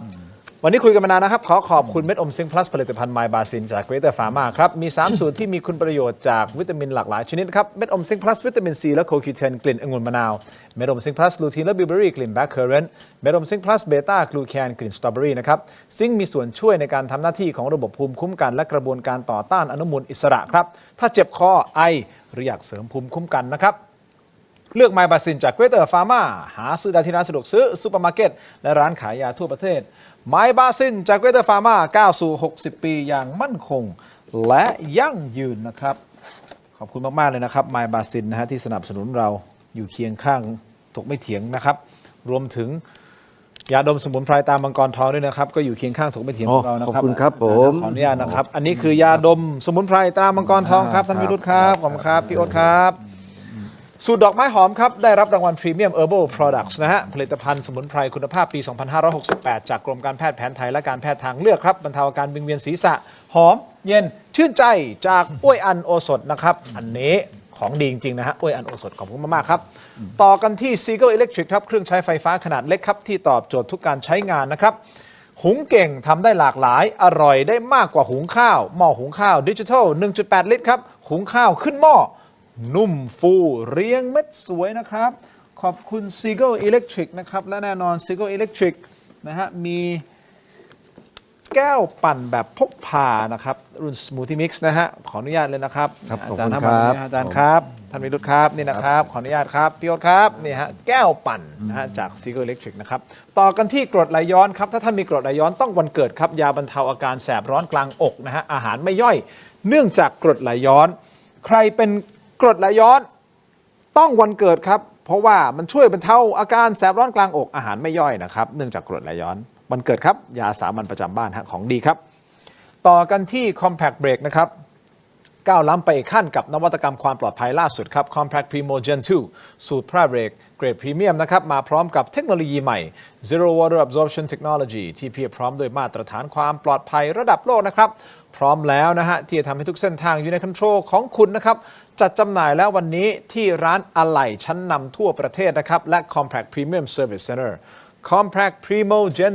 2 All in Control นะฮะนี่คือพระเบรกครับโอเคครับผมขออนุญาตต่อฮะอันนี้ท่านวิรุธฮะยาท่าน้ำขาวครับขออนุญาตนะครับพี่โอ๊ตครับขออนุญาตนะครับพี่โอ๊ตครับอาจารย์ก็มีขอบคุณครับ นี่นะครับอาจารย์ขออนุญาตวางตรงนี้เลยนะครับนี่ครับ ขอบคุณครับ ยาท่าน้ำขาว49 บาทฝาสีฟ้าตราหารคู่นะครับมาตรฐานสากลหาซื้อง่ายตามร้านขายยาแผนปัจจุบันทั่วไปราคาเพียง49 บาทเข้าถึงง่ายจาก HK Pharmaceutical นะครับยาท่าน้ำขาว49 บาทฝาสีฟ้าตราหารคู่นะครับมาตรฐานสากลจริงๆครับขอบคุณมากๆเลยนะครับต่อจากยาท่าน้ำขาวนะครับวันนี้พบกับนวัตกรรมใหม่ BrainTech Tri-Screen นะครับจอเสริมสุดล้ำที่สามารถทำงานพร้อมกันได้ถึง 4 หน้าจอในเวลาเดียวกันครับด้วยความคมชัดระดับ Full HD และการเชื่อมต่อที่ง่ายสุดๆครับเพียงเสียบสาย USB Type C ก็พร้อมใช้งานได้ทันทีน้ำหนักเบาด้วยนะครับพกพาสะดวกครับนี่กดเข้าไปที่หน้า Facebook ของเรา Facebook Tero Digital นะครับอย่าพลาดถ้าตัดสินใจสั่งซื้อนะมี 2 ขนาดให้เลือกด้วยกันไม่ว่าจะเป็น16 นิ้วหรือ14 นิ้วนะฮะใส่โค้ดครับ Let's Play AI รับส่วนลดทันที 2,000 บาทเลยนะครับอันนี้คือจอเสริมครับขอบคุณมากๆนะครับผมนี่ใกล้ละ เราต้องขอบคุณผู้สนับสนุนครับขอบคุณครับ ขออนุญาตนะครับ One Day Vitamin ครับอันนี้ของดีครับนี่ฮะOne Day Vitamins วิตามินชนิดดื่มนะครับ ที่รวมครบ 13 วิตามินที่ร่างกายต้องการใน 1 วันครับ ช่วยให้สมองปลอดโปร่งตาใส พร้อมลุยงานได้เต็มที่อร่อยสดชื่น มีให้เลือก 2 รสด้วยกันนะครับ Grapefruit และรส Pink Lemonade ครับ วิตามินตกต้องเติม One Day Vitamins หาซื้อได้ที่ 7-Eleven ทุกสาขาครับขอบคุณมากๆเลยนะครับ หรือถ้าไม่อยากซื้อทันทีเดี๋ยวนี้น่ะนี่ YouTube ใครชม YouTube อยู่ตอนนี้มันมีเครื่องหมายตะกร้าอยู่ตรงนี้นะฮะกดเข้าไปตะกร้าครับช้อปปิ้งได้เลยครับช้อปปิ้งได้เลยฮะอาจารย์เนี่ยช้อปปิ้งได้เลยเนี่ยตุ๊บสามารถเลือกได้เนี่ยมีวันมีอุ้ยอันโอสดมีเนี่ยไมบาซินมีสินค้าหลากหลายแล้วครับรวมถึงอีกอันนึงครีมทามือชนอโรมาทิกครับนี่อันนี้ฮะกดเข้าไปปึ้งแล้วมันก็ไปส่งนี้แล้วคุณก็จ่ายตังค์แล้วฮะชนอโรมาทิกครับนี่คือครีมทามือจากชนอโรมาทิกนะครับเป็นครีมทามือสูตรน้ำมันหอมระเหยแท้นะครับมือพังซ่อมได้ซ่อมแซมฟื้นฟูลดริ้วรอยนะครับไฮยาลูรอนิกสารสกัดดอกพีโอนี่นะครับสารสกัดธรรมชาติเต็มๆนะฮะเป็นผลิตภัณฑ์ที่ใช้แต่ของธรรมชาติในนี้นะฮะไม่มีน้ำหอมครับ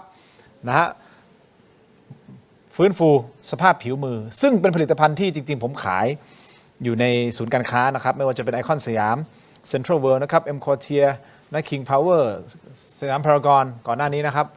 อันนี้เราขายอยู่นะเราขายชาวต่างชาติเป็นหลักนะเนื่องจากนักท่องเที่ยวจะเข้ามาท่องเที่ยวห้างดังๆใช่ไหมครับแต่ตอนนี้เราอยากจะให้คนไทยได้ลองใช้นะผลิตภัณฑ์ที่มาจากน้ำมันหอมระเหยนี่คือตัว1 ใน 50 กว่า SKU ที่ผมมีนะครับแต่ตัวเนี้ยจะเข้าถึงง่ายเข้าใจง่ายคือครีมทามือทาแล้ว ไม่เหนียวเหนอะหนาหรอกครับนึ่งปืนแล้วบำรุงด้วย เพราะฉะนั้นเข้าไปที่ Shopee Lazada นะฮะหรือว่า TikTok Facebook ของชนโอมทิกพิมพ์คำว่า CHOL หรือไปที่ตะกร้าช้อปปิ้งเมื่อกี้นี้ที่ผมบอกใน YouTube ตอนนี้ชมรายการอยู่สามารถเข้าไปได้เลยนะครับขอบคุณมากๆเลยนะครับสำหรับการติดตามนะฮะขอบคุณที่คอมเมนต์เข้ามาด้วยนะครับบอกว่าขายเยอะไป พอดีเทโรดิจิทัลของเรานะครับเป็นบริษัทที่ผมมีลูกน้องอยู่ทั้งหมด70 คนครับผมจะต้องดูแลน้องๆทุกคนเราจะต้องรอดไปด้วยกันรอดไปด้วยกันนะโบ ต้องขายเยอะหน่อย โอเคเดี๋ยวพาไปกินบุฟเฟ่ต์ขอบคุณมากมากครับขอบคุณมากครับวันนี้คงได้เห็นนะฮะคุณผู้ชมทั้งมิติของน้ำมิติของตำรวจซึ่งมันเป็นเรื่องของการบัญชาการจากบุคคลที่ต้องมีหน้าที่ในการรับผิดชอบทั้งสองขาเลยไม่ว่าจะเป็นขาของตำรวจขาของน้ำเอาละไม่ได้ไปเฉพาะเจาะจงเป็นบุคคลนะครับคือเผอิญท่านอนุทินท่านเป็นนายกรัฐมนตรีนะตอนนี้การรัฐมนตรีว่าการกระทรวงมหาดไทยเพราะฉะนั้นท่านนั่งในตำแหน่งนี้ท่านก็ต้องมีหน้าที่รับผิดชอบตรงนี้ผมไม่ได้อคติกับท่านนะครับผมเคยพูดคุยกับท่านผมไม่ได้อคติกับท่านแล้วก็ไม่ได้แบบว่าโจมตีท่านโดยไร้เหตุผลเพียงแต่ตั้งคำถามกับสิ่งที่มันเกิดขึ้นว่าสุดท้ายสุดเนี่ยมันจะต้องไปอย่างไรต้องไหมครับเราไม่ได้ฟันธงไม่ได้ยืนยันว่าท่านทำผิดไม่ใช่ ไม่ได้ยืนยันว่าท่านช้าไม่ใช่แต่ผมกำลังสะท้อนว่าสังคมเขาคิดอย่างไรและปัญหาต่างๆมันเกิดขึ้นอย่างไรเพื่ออย่างน้อยท่านได้มีข้อมูลไปปรับปรุงหรือว่าพัฒนาหรือว่าถ้าท่านคิดว่าอันนี้ดีอยู่แล้วก็ไม่เป็นไรถูกไหมผมไม่ใช่หน้าที่ของผมแต่หน้าที่ของผมคือเราต้องสะท้อนออกมาให้ได้เห็นว่าปัญหาตอนนี้มันคืออะไรเพื่อที่จะแก้ปัญหาให้ถูกต้องในอนาคตซึ่งทั้งสองฝั่งตำรวจกับน้ำทางน้ำอาจารย์นะก็อธิบายแล้วว่าต้องทำยังไงเพื่อไม่ให้เหตุการณ์แบบนี้เกิดขึ้นวันนี้โหวตของเรานะครับเราถามว่าคุณคิดว่ารัฐบาลบริหารจัดการสถานการณ์น้ำท่วมหาดใหญ่ได้ดีในระดับไหนนะครับผลโหวตออกมาครับขึ้นมาเลยฮะตึงเป็นไพ่ติ่งตอนนี้ขึ้นแบบผลโหวตแบบนี้เลยขึ้นเป็นโจทย์เอาเหรอเดี๋ยวก่อนใครเป็นไส้คนทำโหวตตอนนี้ไส้ติ่งกำลังไปผ่าตัดเหรอเอาตายโอเคครับคุณคิดว่ารัฐบาลบริหารจัดการสถานการณ์น้ำท่วมหาดใหญ่ได้ดีในระดับไหนกอไก่ดีกว่ามาตรฐานอยู่ที่ 3% ขอไข่ตามมาตรฐานเลยอยู่ที่ 7% ต่ำกว่ามาตรฐานอยู่ที่ 90% นะครับโหวตเข้ามา 6,000 กว่าโหวตครับขอบคุณสำหรับทุกการโหวตนะครับคุณผู้ชมตำรวจไม่โหวตเหรอฮะ ไว้รออีกแมตช์ไว้รออีกแมตช์กรรมาธิการจะต้องมีไม่รู้มีอีกแมตช์หรือเปล่าที่จะเรียนเชิญสำนักงานตำรวจแห่งชาติมายังไม่รู้ใช่ไหมครับคงไม่เอาแล้วมั้งดูท่าทางนะ โอเคไม่มาอย่ามาเลยก็ว่าไปตามนั้นข่าวโทษฝ่ายเดียวนะครับก็เดี๋ยวว่ากันตามแต่วันนี้ขอบคุณทุกท่านมากๆนะครับอาจารย์ครับขอบคุณครับสวัสดีครับท่านวิรุธครับขอบคุณครับสารวัตรโดครับขอบคุณครับขอบคุณคุณผู้ชมทุกท่านนะครับที่คอมเมนต์เข้ามาโหวตกันเข้ามาและติดตามรายการนะครับลาไปก่อนครับสวัสดีครับ